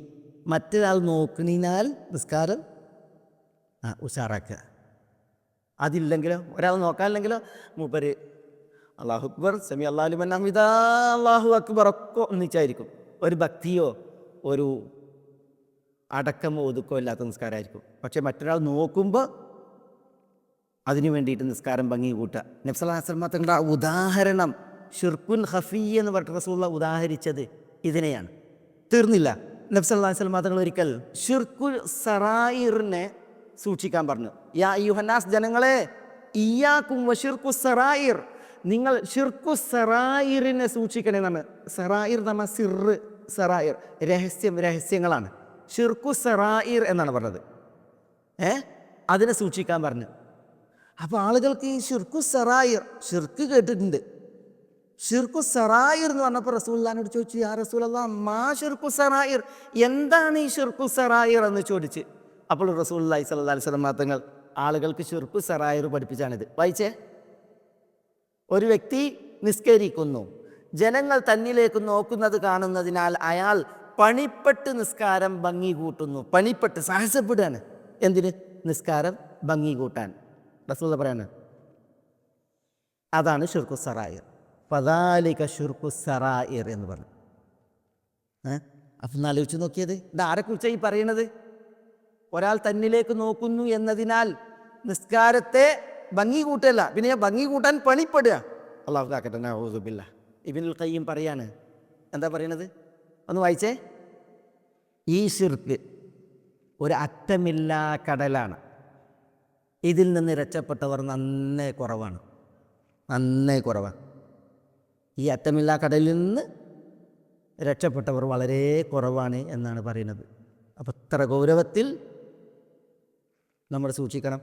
നബി സല്ലല്ലാഹു അലൈഹി വസല്ലം തങ്ങൾ പറയാണ്, ഈ ശിർക്കിനെ സൂക്ഷിക്കൂ, ഇത് ഉറുമ്പ് അരിക്കുന്നതിനേക്കാൾ ഗോപ്യമാണ് എന്നാണ് പറഞ്ഞത്. ഉറുമ്പ് അരിക്കുന്നതിനേക്കാൾ. ഇതിങ്ങനെ സൂട്ടും കോട്ടിട്ടൊന്നും വരില്ല. പിന്നെയോ ഇത് വളരെ ഗോപ്യമായി മറഞ്ഞ രീതിയിൽ മനുഷ്യന്മാരുടെ മനസ്സിലേക്ക് അരിച്ചു വരുന്ന വിഷയമാണ്. അതാണ് നബി സല്ലല്ലാഹു അലൈഹി വസല്ലം തങ്ങൾ പറഞ്ഞത്. അഖ്ഫ മിൻ ദബീബിൻ നംലി അല സഫ എന്നാണ്. വെളുത്ത പാറയിൽ ഉറുമ്പരിക്കുന്നത്, വെളുത്ത് മിനുത്ത പാറയിൽ ഉറുമ്പരിക്കുന്നതിനേക്കാൾ ഗോപ്യം എന്നാണ് പറഞ്ഞത്. അള്ളാഹു കാക്കട്ടെ. ഇതായിരിക്കാ വരിക, ഇതായിരിക്കാ വരിക. ഇത് ഇബ്നുൽ ഖയ്യിമിൻ്റേത് ഞാൻ ഉദ്ധരിച്ചതാണ്. ഇത് വരുന്ന ആളുകൾ നോക്കിക്കോളി. ഒന്നാരാ? പണ്ഡിതന്മാർ. അള്ളാഹു കാക്കട്ടെ. അസ്തഗ്ഫിറുല്ലാഹ്. 2 സമ്പത്തുള്ളവർ. 3 ആരാധനാനിരതർ, ആരാധനയിൽ പിന്നെ തുടരുന്ന ആളുകൾ, ഉബാദ്. പിന്നെ ജിഹാദ് ചെയ്യുന്നവർ. പിന്നെ പരലോകത്തിന് വേണ്ടി പരിശ്രമിക്കുന്നവർ, പരലോകത്തിന് വേണ്ടി പണിയെടുക്കുന്നവർ. ഇവരിലേക്കാണ് ഈ ഷിർക്ക് ഉറുമ്പിനേക്കാൾ ഗോപ്യമായി അരിച്ചു വരിക എന്നാണ് പറഞ്ഞത്. ഈ സ്ഥലം നമ്മൾ നേരത്തെ കാണിച്ച് അല്ലേ? നബി സല്ലല്ലാഹു അലൈഹി വസല്ലം തങ്ങൾ പറഞ്ഞു, സലാത്തുൽ മർഇ ഫീ ബൈതിഹി അഫ്ളലു മിൻ സലാത്തിഹി ഫീ മസ്ജിദി ഹാദാ ഇല്ലൽ മക്തൂബ. ഒരു മനുഷ്യൻ തൻ്റെ വീട്ടിൽ നിസ്കരിക്കലാണ് എൻ്റെ ഈ പള്ളിയിൽ നിസ്കരിക്കുന്നതിനേക്കാൾ ശ്രേഷ്ഠം. ഇല്ലൽ മക്തൂബ. എന്താ ഇല്ലൽ മക്തൂബ? എന്താ ഇല്ലൽ മക്തൂബ? ഫർദ് നിസ്കാരം വെച്ച് സുബഹി, ദുഹർ, അസർ, മഗ്രിബ്, ഇശ, ഈ 5 നിസ്കാരം വെച്ച് ബാക്കിയുള്ള ഐച്ഛിക നിസ്കാരങ്ങളുടെ അല്ല, സുന്നത്ത് നിസ്കാരങ്ങൾ, അത് എൻ്റെ ഈ മസ്ജിദിൽ വെച്ച് നിസ്കരിക്കുന്നതിനേക്കാൾ ഒരാൾ തൻ്റെ വീട്ടിൽ നിസ്കരിക്കലാണ് ഏറ്റവും ശ്രേഷ്ഠം എന്ന് നബിയുനാ മുഹമ്മദ് സല്ലല്ലാഹു അലൈഹി വസല്ലം പറഞ്ഞു. സെയ്ദ് ബിൻ സാബിത്ത് റളിയല്ലാഹു അൻഹു നിന്ന് ഇമാം അബൂ ദാവൂദിൻ്റെ നിവേദനത്തിൽ. അതെന്തുകൊണ്ടാണ് പറഞ്ഞത്? എന്തുകൊണ്ടാണ് പറഞ്ഞത്?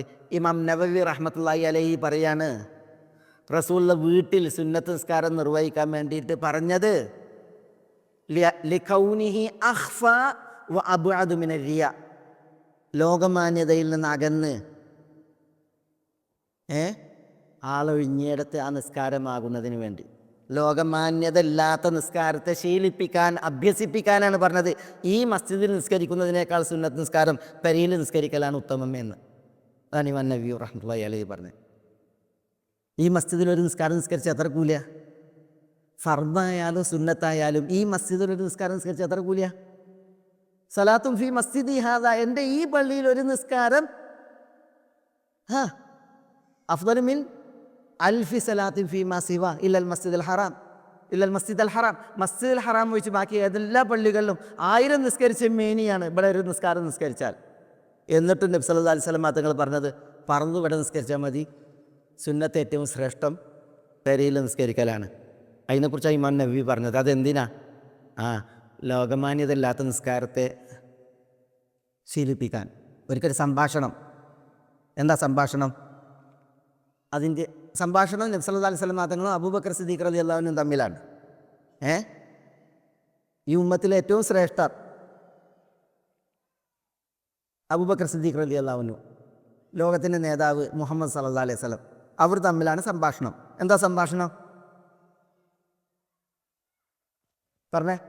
നബി സല്ലല്ലാഹു അലൈഹി വസല്ലം തങ്ങൾ പറയാണ്, അബൂബക്കർ, നിശ്ചയം വെളുത്ത മിനുത്ത പാറയിൽ ഉറുമ്പ് അരിക്കുന്നതിനേക്കാൾ ഗോപ്യമാണ് ശിർക്ക്. വെളുത്ത് മിനുത്ത പാറയിൽ ഒരു ഉറുമ്പരിക്കുമ്പോൾ ഒന്ന് ആലോചിച്ച് നോക്കേ, ആ അരിപ്പിന് ശബ്ദം ഉണ്ടാവുമോ? അതെത്ര വ്യംഗ്യമായിരിക്കും. അതിനേക്കാൾ ഗോപ്യമായിട്ടാണ് ശിർക്ക്. അപ്പോൾ അബൂബക്കർ റളിയല്ലാഹു തആലയുടെ പ്രതികരണം, ആ പ്രതികരണം വായിച്ചേ. അബൂബക്കർ എന്താ പറഞ്ഞേ? കാണുന്നില്ല? അള്ളാഹുവോടൊപ്പം മറ്റൊരു ഇലാഹിനെ നിശ്ചയിക്കലല്ലേ ശിർക്ക്? അള്ളാഹുവോടൊപ്പം മറ്റൊരു ഇലാഹിനെ നിശ്ചയിക്കലല്ലേ ശിർക്ക്? അപ്പോൾ റസൂലുള്ളാഹി സ്വല്ലല്ലാഹു അലൈഹി വസല്ലം തങ്ങൾ പറയാണ്, അള്ളാഹുവാണേ സത്യം, നിശ്ചയം വെളുത്ത മിനുത്ത പാറയിൽ ഉറുമ്പ് അരിക്കുന്നതിനേക്കാൾ ഗോപ്യമാണ് ശിർക്ക്. അപ്പോൾ ഏത് ശിർക്കാ? ഏത് ശിർക്കാ? അള്ളാഹു അല്ലാത്തോടൊപ്പം മറ്റൊരു ഇലാഹിനെ സ്വീകരിക്കുന്ന ശിർക്കല്ല റസൂൽ അവിടെ ഉദ്ദേശിക്കുന്നത്. പിന്നെയോ ഈ ഗോപ്യമായ ശിർക്കുണ്ടല്ലോ, ലോകമാന്യത എന്ന് പറയുന്ന ശിർക്കാണ് റസൂലുള്ളാഹി സ്വല്ലല്ലാഹു അലൈഹി വസല്ലം തങ്ങൾ ഇവിടെ ഉദ്ദേശിക്കുന്നത്. എന്നിട്ട് നബി സല്ലല്ലാഹു അലൈഹി വസല്ലം തങ്ങൾ അനുബന്ധം പറഞ്ഞതാണ്, ഞാൻ താങ്കൾക്കൊരു കാര്യം അറിയിച്ചു തരാം. അത് പ്രവർത്തിച്ചാൽ ശിർക്ക് കുറച്ചായാലും കൂടുതലായാലും താങ്കളിൽ നിന്ന് പോയി പോകും, വഴിമാറും. എന്നിട്ട് റസൂൽ പഠിപ്പിച്ചു കൊടുത്താണിത്. ഇതാണ് നമ്മൾ കഴിഞ്ഞ ആഴ്ച ഇത് ക്ലാസ്സിൽ അവസാനം കേൾപ്പിച്ചത്. ശിർക്ക് ചെറുതാണെങ്കിലും വലുതാണെങ്കിലും കുറച്ചാണെങ്കിലും കൂടുതലാണെങ്കിലും വഴി മാറാൻ നമ്മൾ ചൊല്ലേണ്ട ദുആയാണ്, അല്ലാഹുമ്മ ഇന്നി അഊദു ബിക അൻ ഉശ്രിക ബിക വഅന അഅലം വഅസ്തഗ്ഫിറുക ലിമാ ലാ അഅലം. ഈ ദുആ നബി സല്ലല്ലാഹു അലൈഹി വസല്ലം തങ്ങൾ അബൂബക്കർ സിദ്ദീഖ് റളിയല്ലാഹു അൻഹുവിനെ അവിടെ പഠിപ്പിച്ചു എന്നാണ്. തീർന്നില്ല. ഇത് മറ്റൊരു നിവേദനം അബൂ മൂസൽ അശ്അരിയിൽ നിന്നുള്ള നിവേദനമാണ്. അബൂ മൂസൽ അശ്അരി പറയാണ്, ഒരിക്കൽ റസൂലുള്ളാഹി സ്വല്ലല്ലാഹു അലൈഹി വസല്ലം ഞങ്ങളോടൊരു ഖുതുബ പറഞ്ഞു, പ്രസംഗിച്ചു. ആ പ്രസംഗത്തിൽ പറഞ്ഞതാണ്, അയ്യുഹന്നാസ്, ജനങ്ങളെ, ഇത്തഖൂ ഹാദ ശിർക്ക്, ഈ ശിർക്കിനെ നിങ്ങൾ സൂക്ഷിക്കണം. ഫൈന്നഹു അഖ്ഫാ മിൻ ദബീബിൻ നംൽ, കാരണം അത് ഉറുമ്പരിക്കുന്നതിനേക്കാൾ ഗോപ്യമായി മറഞ്ഞ് അരിച്ചു വരും. അപ്പോൾ റസൂലുള്ളാഹി സ്വല്ലല്ലാഹു അലൈഹി വസല്ലം തങ്ങൾ ഇത് പ്രസംഗത്തിൽ പറഞ്ഞപ്പോൾ ആളുകൾ ചോദിച്ചു, യാ റസൂലല്ലാഹ് വകൈഫ നത്തഖീഹി വഹുവ അഖ്ഫാ മിൻ ദബീബിൻ നംൽ, ഉറുമ്പിനേക്കാൾ മറഞ്ഞ് ഗോപ്യമായിട്ട് വരുന്നതാണ് ഇതെങ്കിൽ ഞങ്ങൾ എങ്ങനെ അതിനെ സൂക്ഷിക്കും? റസൂലുള്ളാഹി പറഞ്ഞാൽ ഇത്തഖൂ എന്നാണല്ലോ, നിങ്ങൾ സൂക്ഷിക്കണം എന്നറിയില്ലേ, അപ്പം ഞങ്ങൾ എങ്ങനെ സൂക്ഷിക്കും? ഇത് ഉറുമ്പിനേക്കാൾ ഒളിഞ്ഞ് മറഞ്ഞു വന്നാൽ എങ്ങനെ സൂക്ഷിക്കാൻ കഴിയും? അപ്പോഴാണ് റസൂലുള്ളാഹി സ്വല്ലല്ലാഹു അലൈഹി വസല്ലം തങ്ങൾ പറഞ്ഞത്, ഖൂലു, നിങ്ങൾ ഈ ദുആ ചൊല്ലിക്കോളി. ഏതാ ദുആ? അതാണ്, അല്ലാഹുമ്മ ഇന്നാ നഊദു ബിക മിൻ അൻ നുശ്രിക ബിക ശൈഅൻ നഅലമു വനസ്തഗ്ഫിറുക ലിമാ ലാ നഅലമു. ഈ ദുആ നബി സല്ലല്ലാഹു അലൈഹി വസല്ലം തങ്ങൾ അവിടെ സഹാബത്തിനെ ആ ഖുത്ബയിൽ പഠിപ്പിച്ചു എന്നാണ്. മനസ്സിലായോ? അപ്പോൾ ഈ റിയ എന്ന ഈ ഒരു ദുരന്തം, അതിൽ നിന്ന് കാവലിന് വേണ്ടിയിട്ട് ഈ ദുആവചനം അത് അത്യന്താപേക്ഷിതാണ് എന്നുള്ളതാണ് ഇവിടെ നമ്മൾ പഠിപ്പിക്കപ്പെട്ടത്. കാരണം നമ്മളുടെ ജീവിതത്തിൽ, നമ്മളുടെ വിശ്വാസത്തിൽ, നമ്മളുടെ ആരാധനകളിൽ, നമ്മുടെ കർമ്മങ്ങളിൽ, പുണ്യങ്ങളിൽ നമ്മൾ ലക്ഷ്യമാക്കേണ്ടത് അള്ളാഹുവിനെ മാത്രമാണ്. മുഖ്ലിസീന ലഹുദ്ദീൻ, അള്ളാഹ്ക്ക് വഴിപ്പെട്ട് അള്ളാഹ്ക്ക് മാത്രമായിട്ടാണ് നമ്മൾ ചെയ്യേണ്ടത്. ഖാലിസൻ ലഹുദ്ദീൻ, പടച്ചോന് മാത്രം. ആ പടച്ചോന് മാത്രം ഉള്ളത് ലക്ഷ്യം പടപ്പുകളിലേക്ക് വഴിമാറിയിട്ടുണ്ട് എങ്കിൽ പിന്നെ അതാണ് ഈ പറയപ്പെട്ട ശിർക്ക്, ലോകമാന്യത.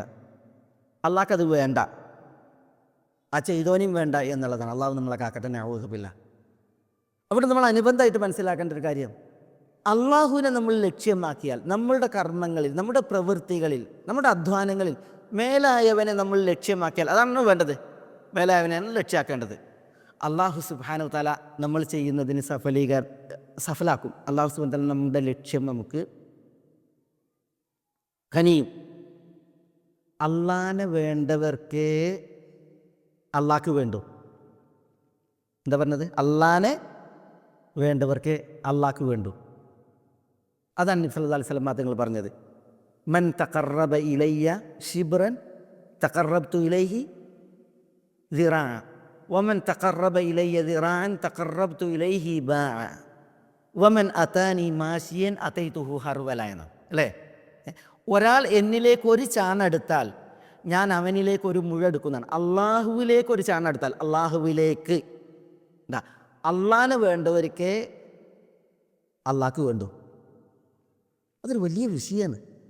അള്ളാഹുവിലേക്ക് നമ്മളൊരു ചാണെടുത്താൽ മതി, അള്ളാഹ് വേണമെന്ന് പറഞ്ഞിട്ട് അള്ളാഹു നമ്മളിലേക്ക് ഒരു മുഴ എടുക്കും. അള്ളാഹുവിലേക്ക് നമ്മളൊരു മുഴം അള്ളാഹുവിനെ എനിക്ക് വേണമെന്ന് പറഞ്ഞാൽ അടുത്തിട്ടുണ്ടെങ്കിൽ അള്ളാഹു സുബ്ഹാനഹു വ തആല നമ്മളിലേക്ക് ഒരു മാറടുത്ത് വരും. അള്ളാഹുവിനെ ലക്ഷ്യമാക്കിയിട്ട് നമ്മൾ നടന്നാൽ മതി, അള്ളാഹു നമ്മളിലേക്ക് ഓടി വരും. ഇത് അള്ളാഹിൻ്റെ തത്വമാണ്. ഇത് അള്ളാഹുവിൻ്റെ സുന്നത്താണ്, ശരീഅയാണ്. നിയതമായ അള്ളാഹുവിൻ്റെ നിയമവും തീരുമാനമാണ്. പടച്ചോനെ വേണ്ടവർക്ക് പടച്ചോന് വേണ്ടു. അതുകൊണ്ട് തന്നെ നമ്മൾ അള്ളാഹുവിനെ ലക്ഷ്യമാക്കണം. അള്ളാഹു സുബ്ഹാനഹു വ തആല അള്ളാഹിനെ ലക്ഷ്യമാക്കി നമ്മൾ ചെയ്തത് ഇന്നല്ലെങ്കിൽ നാളെ നമുക്ക് നിവർത്തിച്ചു തരുമെന്നത് കട്ടായമാണ്. ഒരു ചരിത്രം ഈ അവസാനത്തിൽ, ഈ ചരിത്രം ഞാനത് ഇവിടെ ഇടും. ഞാനിത് ആര് എന്ത് എന്നുള്ളത് നിങ്ങളോട് ചോദിക്കും ഇൻഷാ അല്ലാഹ്. വിളിച്ചു പറയരുത്. ആദ്യം നമുക്ക് ചരിത്രം വായിക്കാം. ഇതൊരു സംഭാഷണമാണ്. ആ സംഭാഷണത്തിൽ താങ്കൾ ഏത് നാട്ടുകാരനാണ്, ഏത് മതവിശ്വാസിയാണ്? അതിൻ്റെ പ്രതികരണം, ഞാൻ നീനവ ദേശത്തുകാരനാണ്, ക്രിസ്ത്യാനിയും.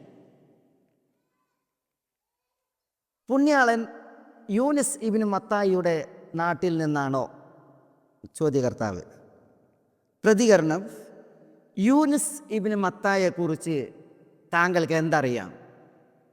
അതിൻ്റെ പ്രതികരണം, യൂനിസ് ഇബ്നു മത്ത എൻ്റെ സഹോദരനാണ്. അദ്ദേഹം നബിയാണ്, ഞാനും നബിയാണ്.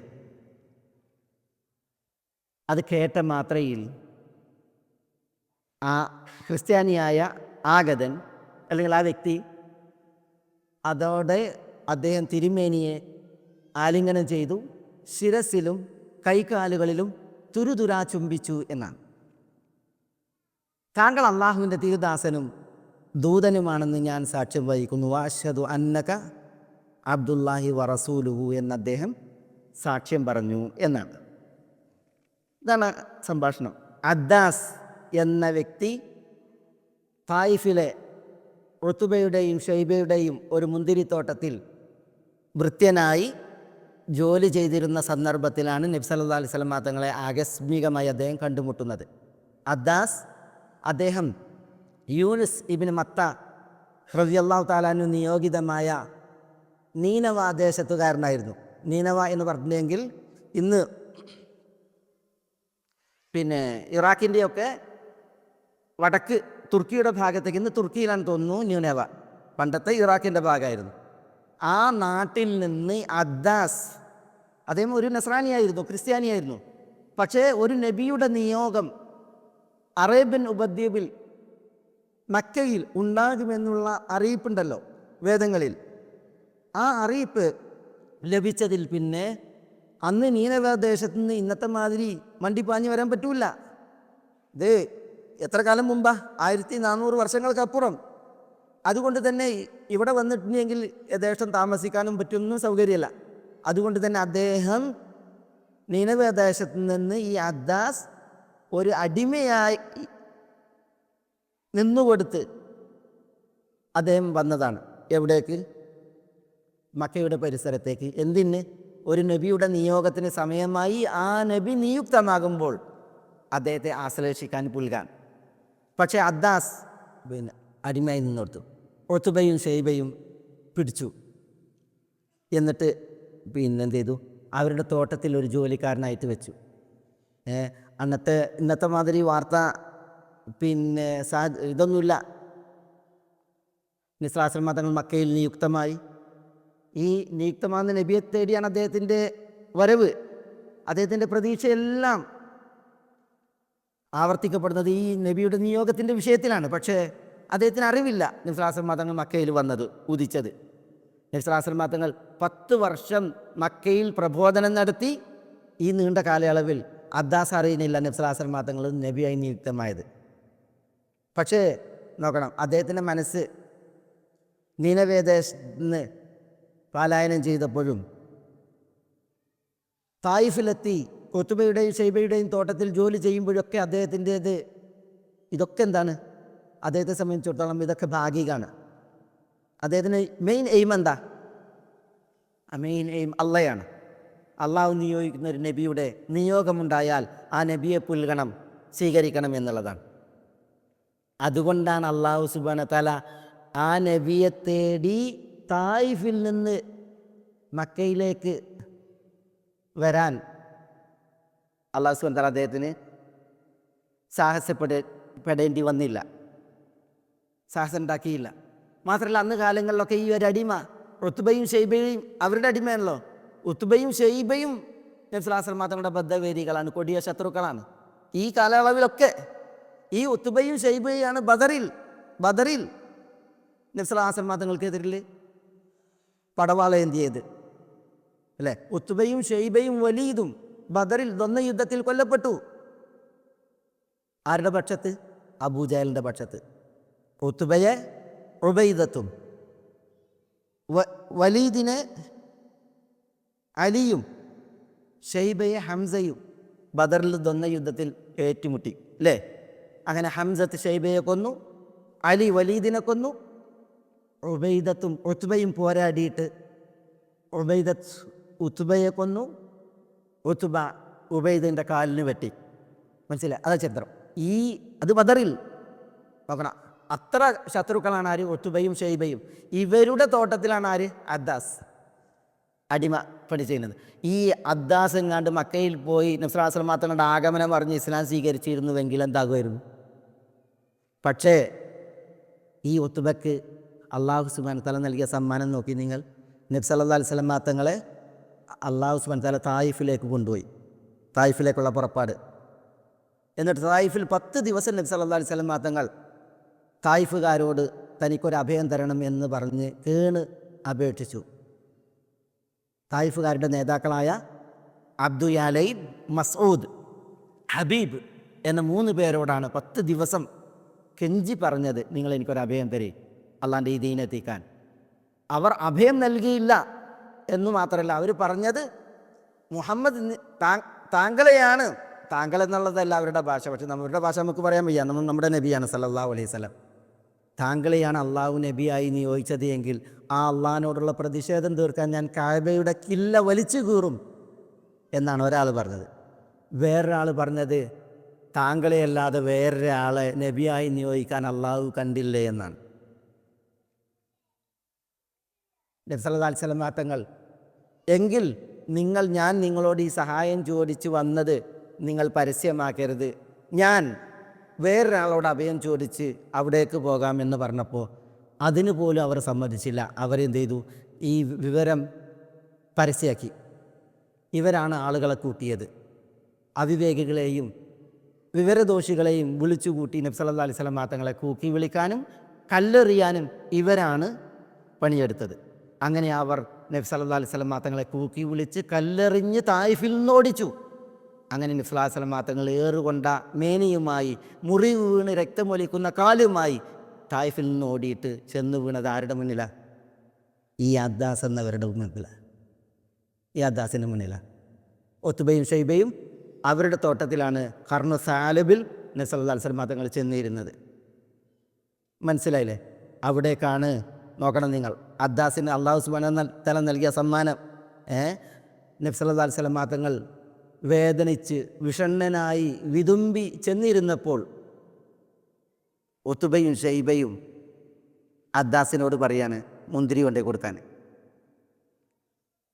അങ്ങനെയാണ് അദ്ദാസ്. നോക്കി നിങ്ങൾ, നീനവ ദേശത്ത് നിന്ന് തായിഫിലെത്തി. തായിഫിൽ നീണ്ടകാലം ഈ നബിയെ അന്വേഷിച്ച്, അദ്ദേഹത്തിൻ്റെ ആഗമനത്തെ പ്രതീക്ഷിച്ച് ആ തോട്ടത്തിൽ അടിമവേല ചെയ്യുന്ന ആ ഭൃത്യൻ്റെ മുന്നിലേക്ക് അള്ളാഹുവിൻ്റെ റസൂൽ സല്ലല്ലാഹു അലൈഹി വസല്ലം തങ്ങളെ അള്ളാഹു സുബ്ഹാനഹു വ തആല എത്തിച്ചത്. അദ്ദാസ് മുന്തിരിയുമായി ചെന്നപ്പോൾ അവിടെ നടന്ന സംഭാഷണത്തിൻ്റെ ശകലം അതിൻ്റെ ഒരു ഭാഗമാണിത്. നബി സല്ലല്ലാഹു അലൈഹി വസല്ലം തങ്ങൾ ആ മുന്തിരി വാങ്ങി ബിസ്മില്ല എന്ന് പറഞ്ഞ് തിന്നപ്പോൾ, അപ്പോഴും അദ്ദാസിന് അറിയില്ല ഇത് ആരാണെന്ന്. ബിസ്മില്ല എന്ന് പറഞ്ഞ് തിന്നപ്പോൾ അദ്ദാസ് ചോദിക്കുകയാണ്, ഈ നാട്ടുകാർ ഇത് പറയാറില്ലല്ലോ എന്ന്, താങ്കൾ ആരാണ്? അപ്പോഴാണ് നബി സല്ലല്ലാഹു അലൈഹി വസല്ലം തങ്ങളെ താങ്കൾ ആരാണ്? അപ്പോഴാണ് ഞാൻ നീനവ ദേശത്തുകാരനാണ്, ഞാൻ ക്രിസ്ത്യാനിയാണ് എന്നൊക്കെ പറയുന്നത്. ഈ സംഭാഷണം തുടരുന്നത് മനസ്സിലായ?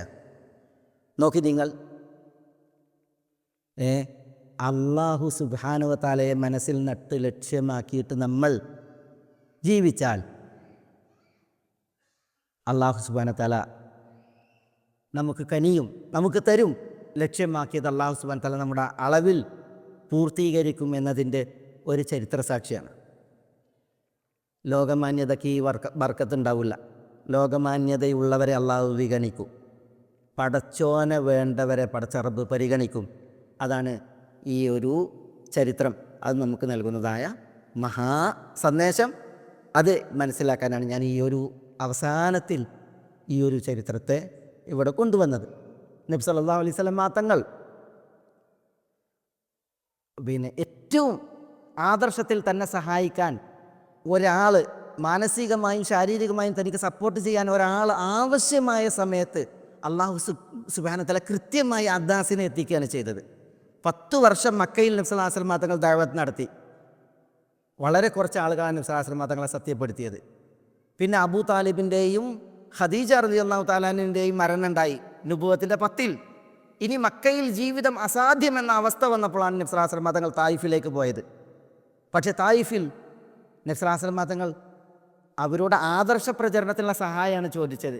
ഒരാളും ആദർശം സ്വീകരിച്ചില്ല എന്ന് മാത്രമല്ല, ഈ രീതിയിൽ അവർ നബി സല്ലല്ലാഹു അലൈഹി വസല്ലം തങ്ങൾ തിരിച്ചയക്കുകയാണ് ചെയ്തത്. പക്ഷേ നോക്കി നിങ്ങൾ, വഴിയിൽ നബി സല്ലല്ലാഹു അലൈഹി വസല്ലം തങ്ങൾ നൽകിയ ആരെ? അല്ലാഹു സുബ്ഹാനഹു വ തആല നൽകി ഈ അദ്ദാസിനെ. നബി സല്ലല്ലാഹു അലൈഹി വസല്ലം തങ്ങളെ അദ്ദേഹം സത്യപ്പെടുത്തി എന്ന് മാത്രമല്ല, നബി സല്ലല്ലാഹു അലൈഹി വസല്ലം തങ്ങൾ അദ്ദേഹം ഉത്ബയുടെയും ഷൈബയുടെയും സാന്നിധ്യത്തിൽ അദ്ദേഹം ആലിംഗനം ചെയ്തു, തുരുതുരാ ചുംബിച്ചു. നബി സല്ലല്ലാഹു അലൈഹി വസല്ലം തങ്ങളുടെ മുമ്പിൽ അദ്ദേഹം വീണു. ഉത്ബയും ഷൈബയും പറയുന്നുണ്ട്, മുഹമ്മദിൻ്റെ മാസ്മരിക വലയത്തിൽ അദ്ദാസ് വീണിരിക്കുന്നു. അദ്ദാസിനെ അവർ തിരിച്ചു വിളിച്ച്, പക്ഷെ അദ്ദേഹം അപ്പോഴത്തേക്ക് ഈ അവസാന വചനം പറഞ്ഞിരുന്നു, താങ്കൾ അള്ളാഹുവിൻ്റെ ദൂതനും ദാസനുമാണെന്ന് ഞാൻ സാക്ഷ്യം വഹിക്കുന്നു എന്ന്.